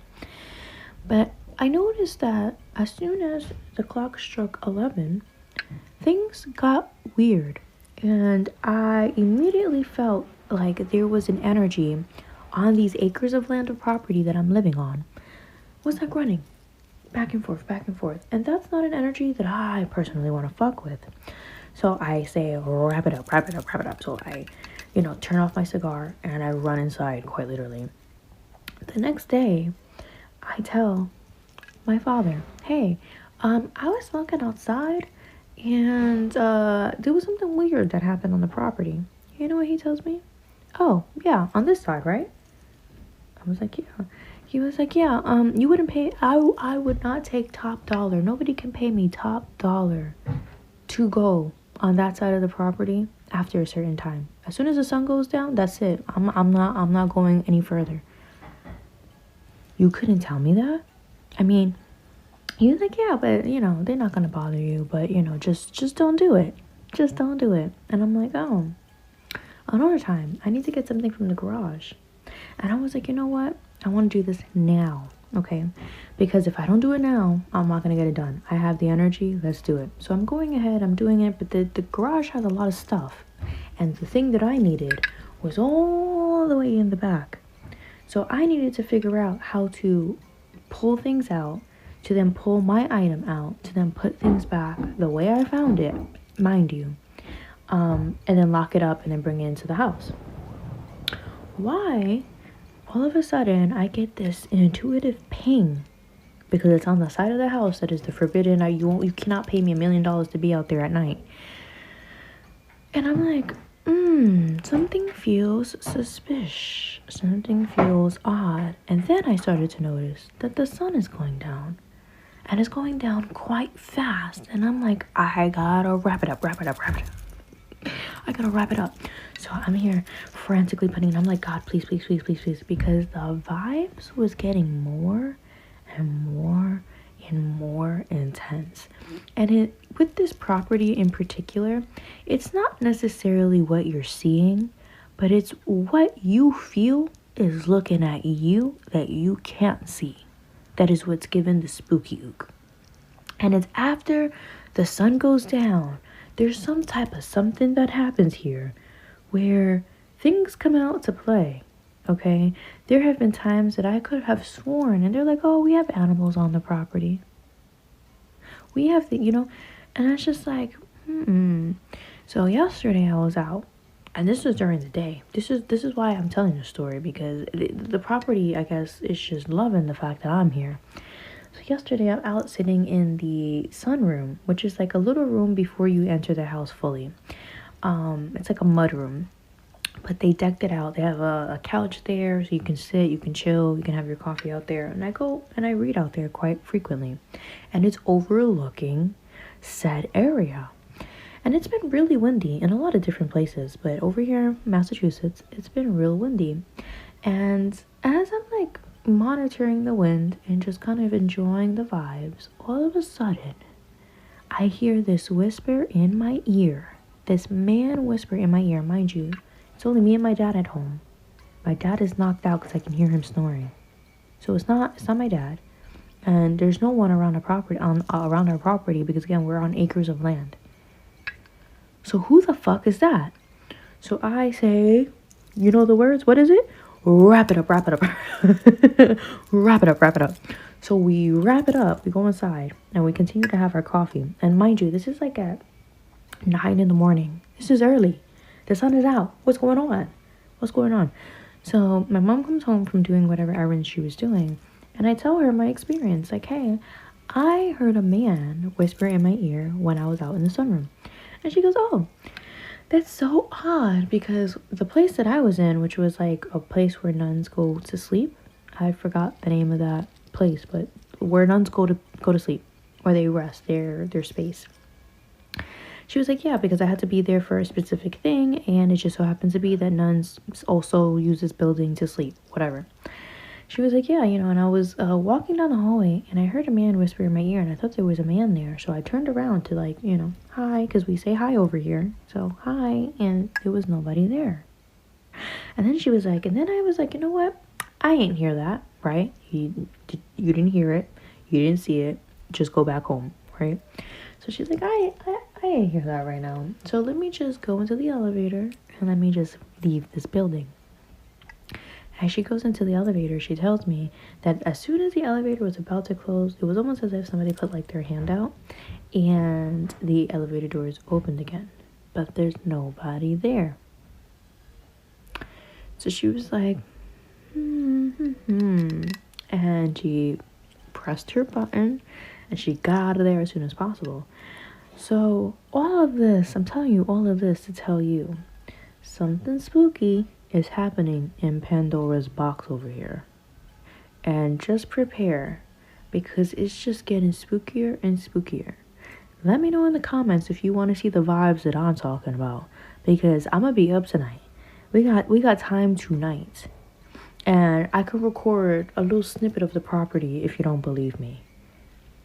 See you later. I'm out at 10:38 p.m. on a girls' night. So we're a few drinks in to show you the property and how haunted it is.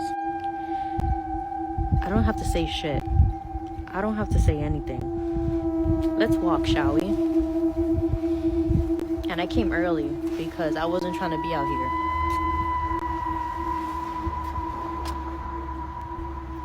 Corner. This is as far as we're gonna go. Okay? That light ain't doing nothing.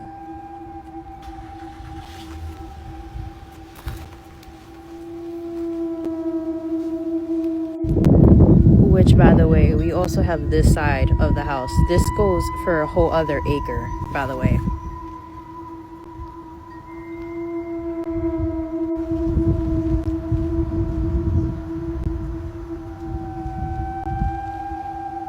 I don't know about you, but I'm good.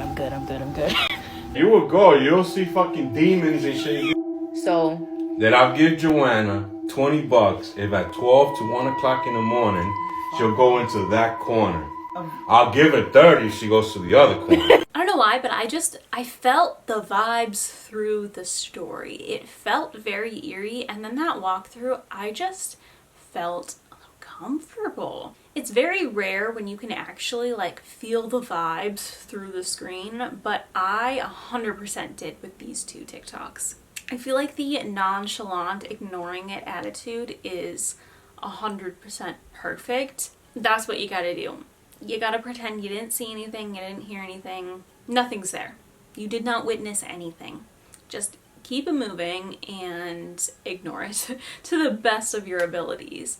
I don't really know what to say, because I feel like this is such like a light story compared to some other ones, but yet I'm feeling so much from it because, again, I feel the vibes through the video, and it is very eerie and spooky, but also for some reason it's giving me that like excitedness that I get when I think about like spooky season and fall. Like, I'm feeling the vibes through the video for sure.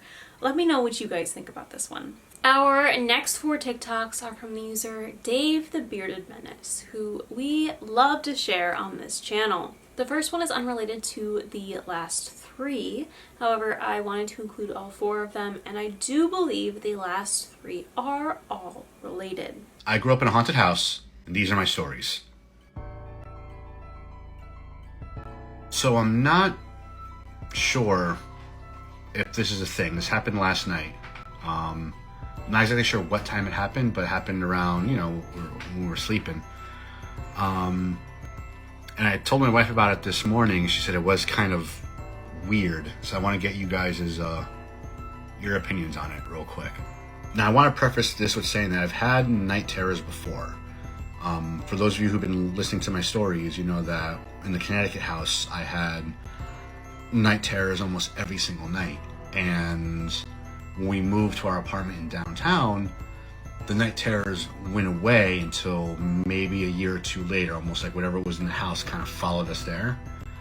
And it's the same thing here in our new condo, where it's like, I don't get night terrors as often, but when I do get them, it's very just startling. But this, I don't think was a night terror. It was just something different. So I'm laying in bed, and I tend to sleep either on my side or on my stomach. And when I sleep on my stomach, I usually have my right arm up like so, and it's like folding the pillow down. It's like a weird way I like to sleep or whatever. So I don't know if it was a dream or not, because it was very oddly specific. But I'm in bed, sleeping in this position. Mrs. Menace is sleeping next to me, and I felt like the sensation, or just I felt like I woke up and I felt someone like grab me and start like tickling under my armpit, you know, because I had my arm up like so, and I felt like them like getting in there, like really like tickling me. And at first I thought it was Mrs. Menace, you know, taking an attack of opportunity while I'm sleeping. And I remember like trying to say stop, saying, you know, stop more or less, and like, you know, and they're really getting in there, tickling my armpit. And finally, when I fight them off or get them off, I realize, you know, Mrs. Menace is still sleeping. And I still felt the sensation left, like, you know, I don't know how to explain it, but you know when someone tickles you, you kind of still feel it for like 2 or 3 seconds afterwards, you know what I mean? Like the, you know, like whatever, like that's what I felt. And I'm lying there, I'm like, huh, okay, did I dream this or did this actually happen? Again, I have had night terrors before. Night terrors, for those of you who also have had them, are very, very different. They're not like this. It's, you know, a sensation of being held down. You can't breathe. Someone's in the room. A lot of this is related, yes, but I've never had that where someone's like tickling me in my sleep, in my armpit, specifically the arm that's up. That was kind of odd. And I'm not sure if it's related. I still think it's something wrong with the battery, but one of my daughter's toys every now and then just goes off. I think it's a battery issue. I wanted to bring it up. Maybe it is related. I don't know. I want to see what you guys think about it. But yeah, that's what happened last night. So I want to see what you guys think. Again, I've had night terrors before. This is different. I'm not sure what it was. Could it have been a dream? Yes, absolutely. Do I have animals? And could one of them gotten into my armpit? Sure, the cat maybe, but she's never done that before. But I will give people the benefit of the doubt. Maybe that could be it. That explanation sounds a bit stupider than anything else, but I want to get your opinion. What do you think happened? Was it a dream? Did I experience something? Is stuff starting to pop off in the house? Let me know. Anyway, friends, that is it for me. As always, be easy, stay frosty, and may the force be with you. Peace.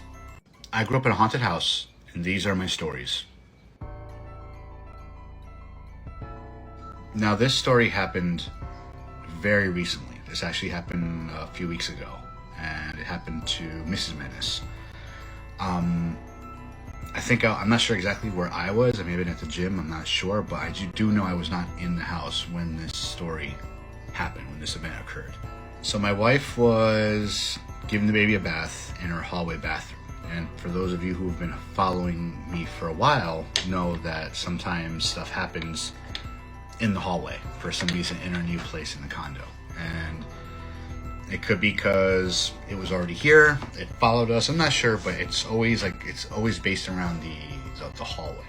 So my wife, when she gives the baby a bath, she always keeps the door closed to keep in like the hot steam in the room when she's having a bath. And the baby, you know, looks up at my wife like she usually does, and then she kind of looks over to the door and starts pointing at the door. Now keep in mind, the door is closed. So my wife, she looks at the door, and right when she looked at it, she heard like a distinct knock, like 2 knocks on the door. Low, but she distinctly heard the on the door. Mrs. Menace has always been the... If she's in a horror movie, she'll be the one to suggest checking out the basement because of the weird noise she heard. So she decided to open the door to the bathroom. And when she opened it, there was obviously nothing there. She did say, like in Italian lore, whenever you hear like a knock at the door when no one's around, you're not supposed to open it because you might be letting something into your world. And still knowing this, she opened the door. But nothing was there. The baby did stare at the open door for a moment, but didn't react to it. So my wife, being, you know, who she is, she's like, you know what? I'm not going to say anything because I probably just invoked something and I'm not going to pay attention to it. So she left it alone. She finished, you know, giving the baby her bath, dried her off, and got her ready for bed. So my wife decided to like not even tell me about it until much, much later. Because again, she did not want to give whatever this was any type of energy at all whatsoever. And she's assuming whatever was in the hallway was probably just curious and just wanted to see the baby, you know, while the baby was curious about baby taking a bath. She's not sure. It still kind of was around like Beltran, so she's saying it was probably one of the ethereal beings of the Fae, maybe, who saw it or who was there. She's not sure, but she says like since then it's been kind of quiet. So as always, it begs the question, what happened? Like, did she actually hear a knock? She said she heard a knock on the door specifically to the bathroom, and it was low, but she knows it was on that door, so it couldn't have been coming from anywhere else. It was definitely the door. So what could it have been? Again, it's been pretty quiet here. I didn't know nothing about it until last night when she told it on my live stream. So yeah, what did she hear? What did she experience? Anyway, friends, that's it for me. As always, be easy, stay frosty, and may the force be with you. Peace. I grew up in a haunted house, and these are my stories. So what I'm about to show you happened this past Saturday. And it happened in my home. It was caught on one of the cameras, and let me know if you hear anything weird.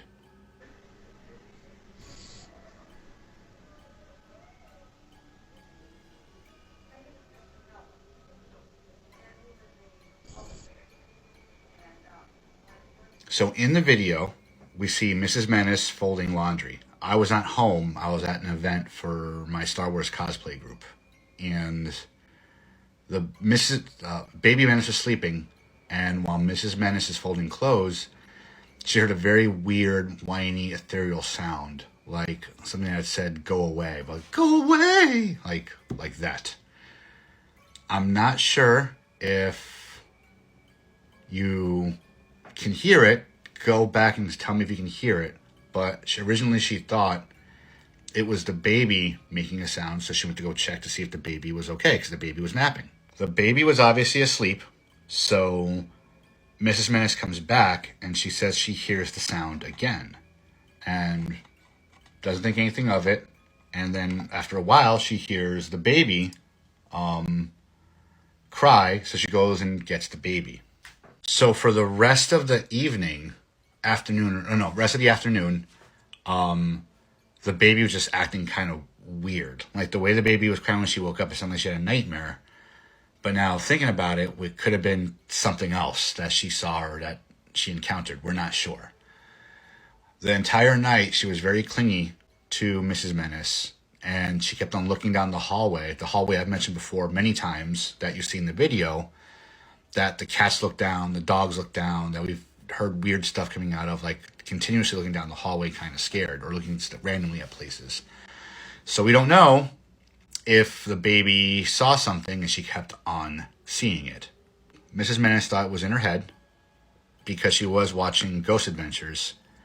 And to basically like rule out a sound from the TV, I found that episode of Ghost Adventures that was playing exactly at that moment. And fast forwarded to that part that appears in the video, and the sound is not there. So it's definitely a sound that happened in the house, and you can almost hear it like it was echoey as well as it was being caught on the mic.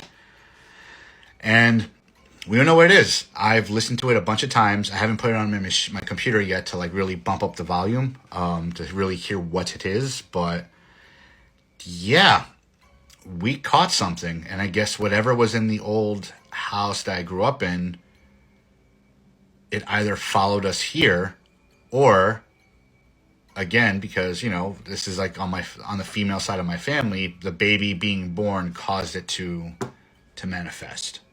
My mom has been visiting every Wednesday, just, you know, hang out with me and the baby and stuff. Nothing crazy, but I'm wondering if it's because it's the three of us again together, it's starting to make stuff pop off. You know what I mean? But now it begs the question, as I ask all the time, what was the sound? Did Mrs. Menace actually hear a spirit in the hallway? Was it something outside? I honestly don't know. But let me get your opinions on it, and yeah, let me know what you guys hear. Anyway, friends, that is it for me. As always, be easy, stay frosty, and may the force be with you. Peace. I grew up in a haunted house, and these are my stories. The story I'm about to tell you is possibly related to a story I told a couple weeks ago on March 4th. It's called Odd Sound. So watch that first. It should be in my playlist and then go from there. But I think it's somewhat related. But a couple weeks ago, my wife was here by herself and she heard a weird sound come from her bedroom/hallway. And this is possibly related to that. So a couple days ago, my wife was here again by herself. I think I went to go pick up my mom for her to hang out for dinner with us and whatnot. And my wife said she was with the baby, and she said she saw what looked like little hands or shadow hands, like at the corner of eye side of her face. It's like someone kind of like peered over and they try to get their footing or their hand on something to look at her and the baby. She said she didn't think anything of it at first because it kind of looked like, you know, maybe she got something in her eye. It was an eyelash or something, but, you know, she was uncertain of what it could be. Sorry, I had to move because the baby's trying to grab the phone. She's older now, almost a year, and she reaches for things now, which is kind of cool. But yeah, she said it looked like someone like reaching by her eye or looking over to see the baby. And she didn't think nothing of it at first until she remembered the weird sound she heard in the hallway a couple weeks prior. So she's like, is it related or is it not? And she didn't know really if it was until later on that evening. So for whatever reason, I was not around. It may have been, if it's the night I'm thinking of, it was Thursday night, guys' night, and I wasn't in the house. I was at my buddy's house. And she said she felt like there was a presence in the bedroom, like around the bed, walking around the bed. And she's in the bedroom with the baby, you know, just watching TV until they both pass out. And she felt like there was something there. But she wasn't scared of it. It didn't feel like it was negative or angry or mean or anything like that. It just felt kind of just odd, off-putting, like something is what or was there. After some time, she said it kind of like dissipated, whatever it was. Whatever was in the room was now like gone. But again, she said it didn't feel aggressive or mean or violent. It just felt like it was in the room and it was curious. Now it begs the question, what was it? Could this be related to the sound she heard in the hallway a couple weeks prior? I don't know. Again, you need to watch that video to see what I'm talking about because that sound is caught on camera. And I asked the same question there, what the sound could have been, if you guys actually hear what it was. So could it be related? Is it a coincidence? Is she being a little paranoid because, again, now she heard an odd sound prior, now she felt like kind of a weird thing go by her eye? Like, what could it have been? My personal theory, because as I said, sorry, I had a brain fart for a second. Usually stuff only happens when we're in threes. So it'd be me, my mother, my sister, my cousin, whatever. And it's only really on the female side of my family. I have a daughter now, and my mom's been visiting a lot more to have dinner here. Are we stirring something up that was already in the house? Or, like in other stories I've told, is my daughter a beacon for things, and they kind of see her and they're curious? I don't know. Like, so far, everything I've seen or heard or whatever in the house or heard of hasn't been bad. So, I don't know. Let me know what you guys think. Anyway, friends, that is it for me. As always, be easy, stay frosty, and may the force be with you. Peace. I feel like he has such interesting stories and has experienced so much paranormal activity throughout his life. It's very interesting to hear both these stories and his take on them. I do think the last three are related though. It seems like maybe there is something that has become interested in the baby. And obviously, as I say this, I hope that it is something that is just a curious interest or kind of a loving interest, maybe like a little grandma ghost or something like that. But it seems like there's definitely something that is interested in the baby, because it seems like these little events are kind of correlating with the baby and whereabouts, and I don't know, it doesn't seem coincidental to me. It kind of all makes sense that it would go together. So definitely let me know your thoughts on this, but I thoroughly enjoy listening to his stories and for sure will continue including these in future videos. Our final 8 TikToks are an absolute roller coaster. I stumbled across this live on my For You page and have kept up with the updates because it's so crazy to me. It is such an interesting story, and I will definitely continue to include updates as they come out in future videos because I have a feeling you guys are going to be fascinated by this story as well. These TikToks are from the user may.tk, and all I will say to preface this is she tells us about her son's imaginary friend, Allie. For the past few months, my son has been talking about his friend Allie, and I don't know an Allie, he doesn't know an Allie, and it dawned on me that this is his imaginary friend that he does not know is imaginary. So let me tell you a little bit about Allie. They met in his room. I'm trying not to get creeped out about this, but you know, imaginary friends is my first rodeo. I don't know how to navigate this. So if you have any tips, that would be great. But yeah, they met in his room and they just chill in there and they talk about her time at Home Depot. Yeah. And I asked him, hey, so how old is Allie? Because Home Depot. He's like, yeah, she's 3 like me. That makes it even more interesting why she'd be hanging out at Home Depot, but we'll go with it. I said, does Allie live here? You know, in our house? He's like, no, she doesn't live in our house. She lives at her house. Oh, okay. Thank you, Jesus. Okay, yeah, with her mom and dad. So she has her own house, and next time she comes over, he's going to introduce me. That'll be great. That'll be a great time. So the other day he tells me, oh yeah, Allie broke her leg and her bike. I was like, oh, I'm so sorry. He's like, I have to go help her. What? He's like, yeah, she's in Omaha. We don't live anywhere near Nebraska. My son is homeschooled, so he's not like in a classroom full of people that are from Omaha, and I feel like that's oddly specific for an imaginary friend to say that she's in Nebraska. I'm sorry. To say that she's in Omaha. Not just Nebraska, but specifically Omaha. Isn't that?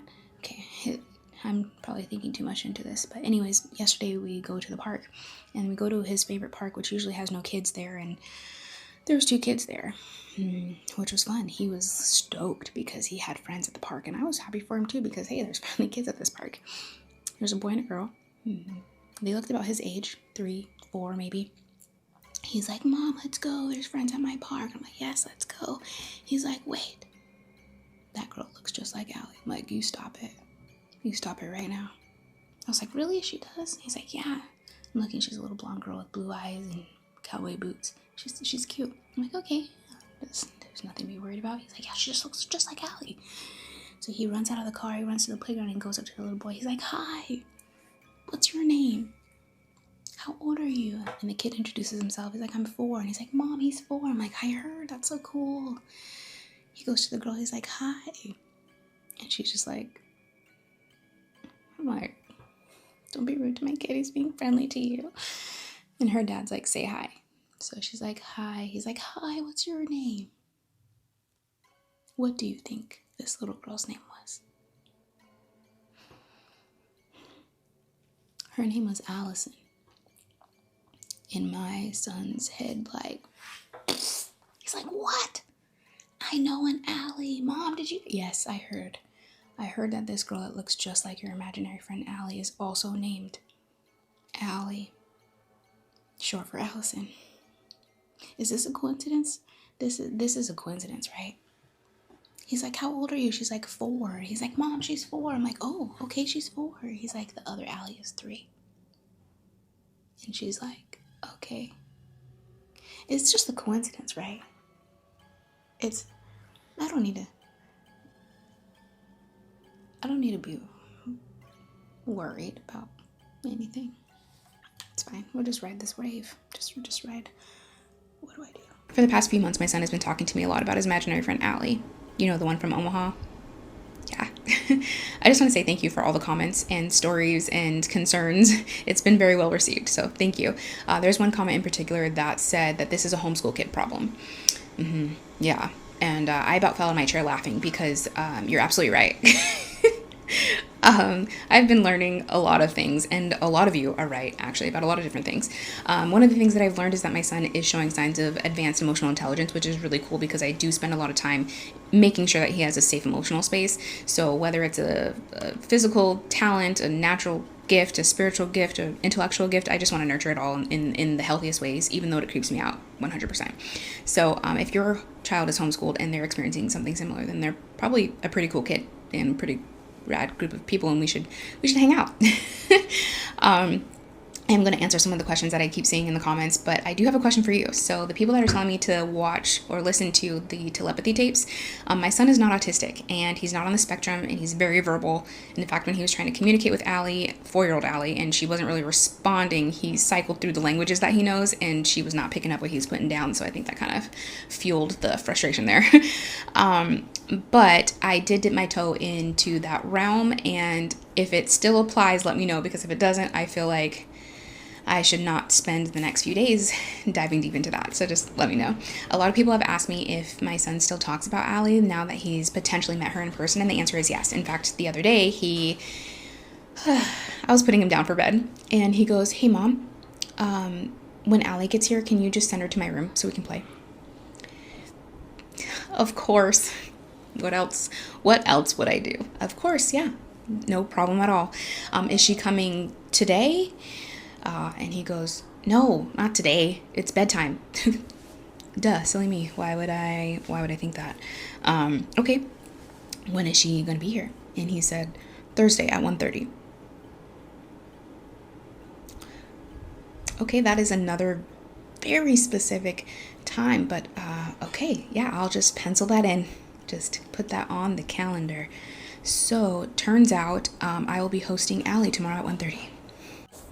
I know this is the question that everybody's dying to know, and including myself. I don't think I can sleep until I absolutely know this answer. This is the first time we met this family, and as soon as we got to the playground, the 2 dads that were taking care of each of their children, so Allison's dad and the other boy's dad, they both left. They left us with the kids. Like, they went to the moms that were like, I think they were on a play date or something, and they went to the moms that were like eating at a picnic table, like out of earshot but still in eyesight. So we're just like, okay, bye. Like, so I just thought it wasn't appropriate for me to be asking Allison all these personal questions about herself when her parents weren't in earshot, and so that's my bad, I guess. But I am working on getting an answer, and I think I might be close. So let me tell you what happened on Thursday at 1:30 p.m., aka the day that my son scheduled a play date with his imaginary friend Allie from Omaha. I don't ever bring up Allie to my son. I let him bring her up to me because that is his imaginary friend, not mine. Oddly enough, he did not mention Allie once this morning, and I thought, well, maybe they canceled and they just forgot to tell me or something because, you know, it happens. If I've learned anything from this week is that I cannot prepare for everything and I can't control hardly anything, and that's perfectly okay. One of the things that I am doing is reading a book called Good Inside by Dr. Becky Kennedy, and it's helping me learn how to hold more emotional space for my son while holding boundaries as well in these unexpected moments. Around 12:30, 1 o'clock, my son was showing mad signs that he needed to take a nap, and I was not about to miss the nap cue, because if you have a toddler and you miss that, you know exactly what happens after. Plus, homegirl was supposed to show up in about 30 minutes, and I didn't know if he actually needed a nap or he just needed to chill out for a second. So we go through his entire nap routine, and he's surprisingly cooperative, so I was like, okay, maybe he does need to sleep. He's dozing off, and he looks at me and he goes, Mom. I'm like, yeah? He's like, I need to tell you something. Okay. And he's like, I am not Allie's twin. I am Dad's twin. I mean, yeah, you look like him a lot. That's okay. What makes you say that? And he said, the girl at the park. Okay, the girl at the park. We haven't talked about her since we left the park. He's like, yeah, I am not Allie's twin. Understood. And in that moment, I just try to remember all the things that I've learned this week, from the podcast to the articles and from Dr. Becky. Name the feelings, hold emotional space, validate what he's feeling, and start building the bridge from where he's at to somewhere where he's more comfortable so that he can rest and take a nap, which he did. I'm just so grateful that you guys are on this journey with me. You're allowing me to process this in real time. I don't know if it's helping anybody else, but it's absolutely helping me. So thank you. Can I tell you guys something? Because I think at this point we're just all in this together. And yes, it is about my son's imaginary friend, Allie. And if you have no idea who I'm talking about, just go look at my pinned video and it'll tell you everything that you need to know up to this point. Okay, so I think I made a connection. And I just need to give you a little bit of context so you can tell me what connection you make, okay? When my son first started talking to me about Allie, this was long before we actually saw her at the park, okay? We were in the car and I was driving. And he goes, Mom, you know my friend Allie? And I'm like, no, I don't know your friend Allie. He's like, you know my friend Allie. And I was like, okay, maybe I'm just drawing a blank here. What does Allie look like? And he described her as having black hair, black eyes, black skin, and black clothes. And I was like a shadow? And he's like, no, Mom, like Allie. And I'm like, oh, duh, of course, like Allie. Why would I say that? I was like, okay, just want to ask you a clarifying question here. Is it this color black? And I point to my steering wheel and he says, yes. I'm like, okay, that's not terrifying. Another clarifying question here. Why? Like, why is she all black like that? And he said because she was dirty and she needed a bath. And I'm like, oh, okay, so she was like playing outside or something, right? And he's like, yeah, something like that. Something like that. Okay. What color are all these things after she takes a bath? And he says yellow. And I'm like, okay, so that a typical toddler description. So I'm like, so she has yellow hair? And he's like, no. She has yellow and red hair. And I'm like, okay, so maybe we're dealing with like a strawberry blonde situation or maybe like auburn or something. Hold those details in your back pocket for a second, okay? Now this is where things start getting different, okay? I've been reading a lot of your comments, your messages, your stories, all of it. One of the comments said that this might be hereditary. And I was like, I don't really even know how. But anyway, it's opened up a whole world of learning opportunities for me. I was listening to the telepathy tapes and this thought popped in my head about my grandfather. My grandfather is in his mid-80s and he has a younger sister that I've never met. I don't know much about her. He doesn't talk about her. Apparently, when I was born, he tells my mother that I look a lot like his little sister. And it's because I had lighter skin, lighter eyes, lighter hair compared to everybody else in the family. Lately, he's been telling my mother that my son reminds him of his little sister. Again, the little sister that we don't know much about because he hardly talks about her. He says that their personalities are identical. You with me? Now, the reason why I don't know a lot about my grandfather's little sister is because she passed away in a house fire when she was 3. And the thought that popped into my head while I was listening to the telepathy tapes is that my son might be connecting with my grandfather's little sister. And that's probably why she showed up originally covered in black, dirty, needing a bath. Tell me that's not wild. Tell me that is not wild. I mean, you guys keep telling me that there's no such thing as coincidences, so what is that? You're going to ask me, is her name Allie? Is she from Omaha? Let me tell you, I still have not found any direct links between me and Omaha, my family in Nebraska. So I'm not sure where this plays in. And her name is not Allie. It's nowhere near Allie. So I'm not sure if my son misinterpreted something or what, but then how does the 4-year-old Allie come into play? This leaves me with more questions than answers. And so I know it's going to leave you guys with more questions than answers, but please ask away because this whole thing has just prompted my grandfather to learn more about his little sister and to find her. And I just think that's incredible. Your interest has it's helped a lot. That's all. That's the update. I found my grandfather's sister. And just a little recap here, my son's imaginary friend might quite possibly be my grandfather's deceased sister who passed away in a house fire when she was 3. there's a lot to unpack here. If you don't know what I'm talking about, just go to my playlist called Imaginary Friend and you can catch up there. I know I keep saying this in all the videos, but I am so incredibly grateful for all of your comments and messages, and it's because of you guys and your heavily invested interest in this story that I've been able to even get this far. Just so appreciative. I truly am. So let me tell you what I found out. When my grandfather lost his little sister, he was about 6 or 7. So this happened in the late 1940s, early 1950s. There wasn't a lot of documentation or photos. Everything was lost in the fire. It's been tough to find some information because I didn't have his address, date of her passing, the exact date, where she was buried, or the date of her funeral. I did find this website where people create memorials for those who have passed. I searched my grandfather's little sister's information. I found a memorial that someone had created for her. And on that memorial, there was one photo of an article that was released the day of her funeral. Now this is where things get interesting. The newspaper article has the exact address of where the fire was, the place where her funeral was held, and it also has her burial site. And I see on the bottom there's this name. The name is Joe. Next to the name Joe, it says date posted. Guess what day Joe posted this to my great aunt's memorial page? The date that this newspaper clipping was posted to was June 17th, 2025. The exact date that I posted a video about how I think my son's imaginary friend is my grandfather's little sister that passed away in a house fire when she was 3. So Joe's name has a hyperlink, and I click on the hyperlink, and guess what I find out? Joe has been volunteering for this website for 21 years. So you had 21 years to upload this newspaper article, but it doesn't get uploaded until June 17th, 2025. Y'all. So now I have all the information I need to locate my grandfather's little sister's birth certificate, which I do. I find it. Guess what day she was born? My grandfather's little sister has the same birth date as my mother. I know y'all are going to tell me that it's not a coincidence. And you're right, because there's no such thing. So I call the cemetery, and they confirm they do have a 3-year-old by that name. So this weekend, my mom and I get to meet my grandpa's little sister. I'm going to be honest with you guys, every single time I try to record this video, I start crying, and I don't want to cry on the internet, so bear with me, please.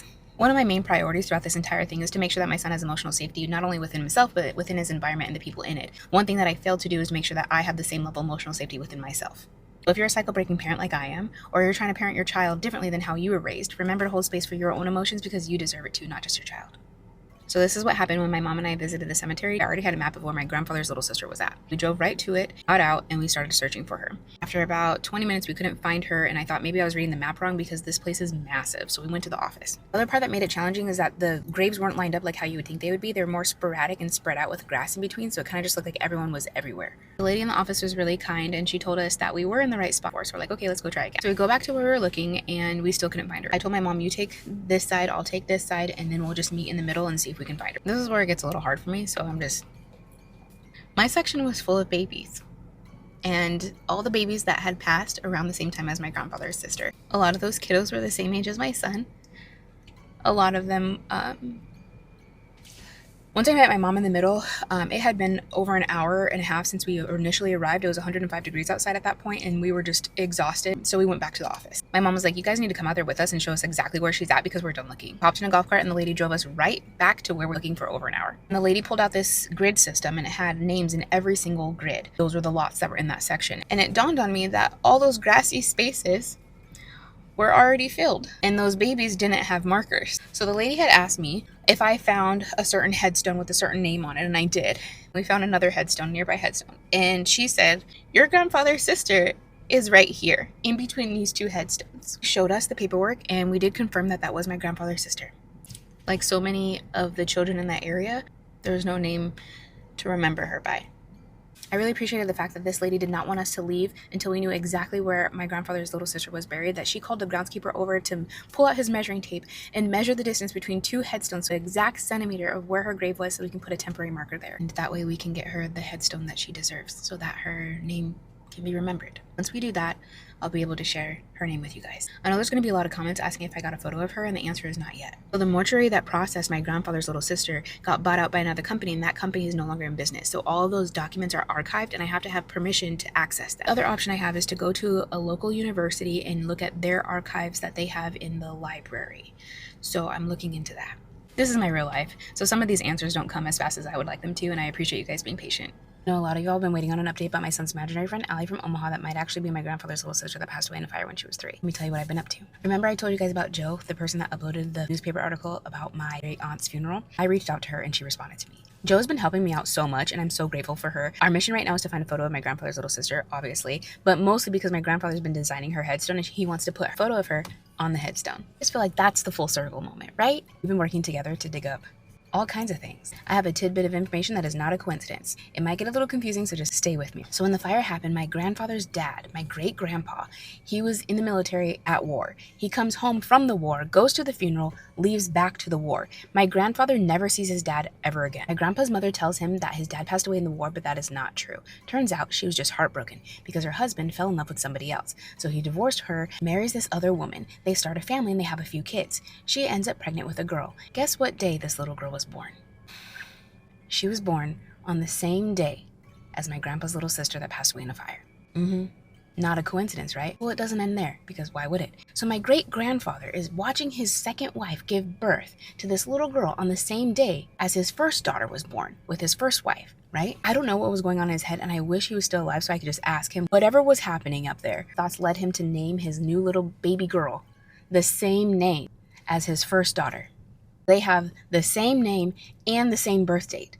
If you recall from another video, my mother was also born on the same day. I don't know what is so significant about this very specific day that 3 people in my family are born on it and 2 of them have the same name. Maybe it's nothing. Maybe it's not nothing. Maybe it's something. If I've learned anything from this whole thing, is that there's a purpose and meaning in everything, and it might not be deep, there's a reason for it all. But isn't that interesting? I'm curious though, once we put the headstone on the gravesite, if Allie will still make her appearances, because she is still around currently. So that's been fun. Okay, you can't tell me that that is not a fascinating chain of events. I was locked in listening to all of these. And at first I really thought, unfortunately, my first thought was on the darker side of things, that somehow that girl Allison that he met at the park was Allie. I guess maybe it could have been possible at first that she was a ghost, until it was very clear that she wasn't, because she was visible to everyone, she was tangible. However, that wasn't exactly what I thought. What I thought was that somehow he tapped into maybe this child who was either being neglected or was just not having the best time, and somehow was like picking up on her energy and maybe being friends with her telepathically. As I'm saying it out loud, it sounds a little bit crazier than it did when I first thought it, but I'm glad that's not the case, because obviously the other Allie Allison, the one that is tangible and is obviously alive, seems to be doing just fine. So that is a relief that that's not the route that this took. However, that was my first thought, because I feel like that seems to be, it doesn't seem too far-fetched, in the sense that I feel like a lot of paranormal ghost and friend stories kind of go that route, so that's just immediately where my mind went to. But the fact that this might be his great aunt that he has befriended, that also no one knows too much about, that she tragically lost her life, and she has, I guess, worked her way in and is now friends with her great nephew. I had to think about that for a second. Amazing. An incredible turn of events, an incredible story. I love it. Amazing. And it really seems like that is the case. It's kind of heartwarming to me, the fact that she is able to connect with him, and obviously she seems to be permanently a child, even in her afterlife state, but it seems so sweet that she has made friends with him, even though technically she's much older than him, but not really at the same time. Confusing how that works. It's so sweet to me that they have essentially become friends. And I love that it's kind of inspired his mom to look into this and learn more about her. She's like connecting with a family member she knew she had but didn't know much about. I misspoke, it's his great aunt. But her grandfather didn't know too much about. It's great that they are starting to be able to learn more about her and see where she's buried, and it seems like get her the proper marker that she absolutely deserves to have. So this is a really interesting turn of events and is such a fascinating story. I thoroughly enjoy when things like this happen, where someone's imaginary friend turns out to be a ghost and it turns out to be a real person. Obviously, it's only a good thing when it's a nice spirit and a nice experience, but it's just so sweet to me that they're essentially connecting with a family member who's passed on through this whole experience. It is crazy. And again, I have been locked in listening to these stories. But that is all I have for today's video. Thank you guys so much for watching. I know I've been a little MIA. Quite frankly, the Idaho 4 videos really drained me. That it just really reminded me why I took a step back from true crime and leaned more into the paranormal, because deep diving that stuff, as much as I love watching true crime, as much as I really think I would love to be a forensic investigator if this wasn't my job, I also question if I'd really be able to handle it, because that is not an easy job, considering how like exhausted and drained I get from researching solved cases. It makes me think that I might not be able to handle that in real life if that was my job. So I guess it is a good thing I didn't go that route and I am on this journey instead. But I was pretty drained after those videos. They were long ones and it was a lot of intense details to not only read but just discuss. And as I said in those videos, the case sits really, really heavily with me, and it feels almost personal even though I don't know them.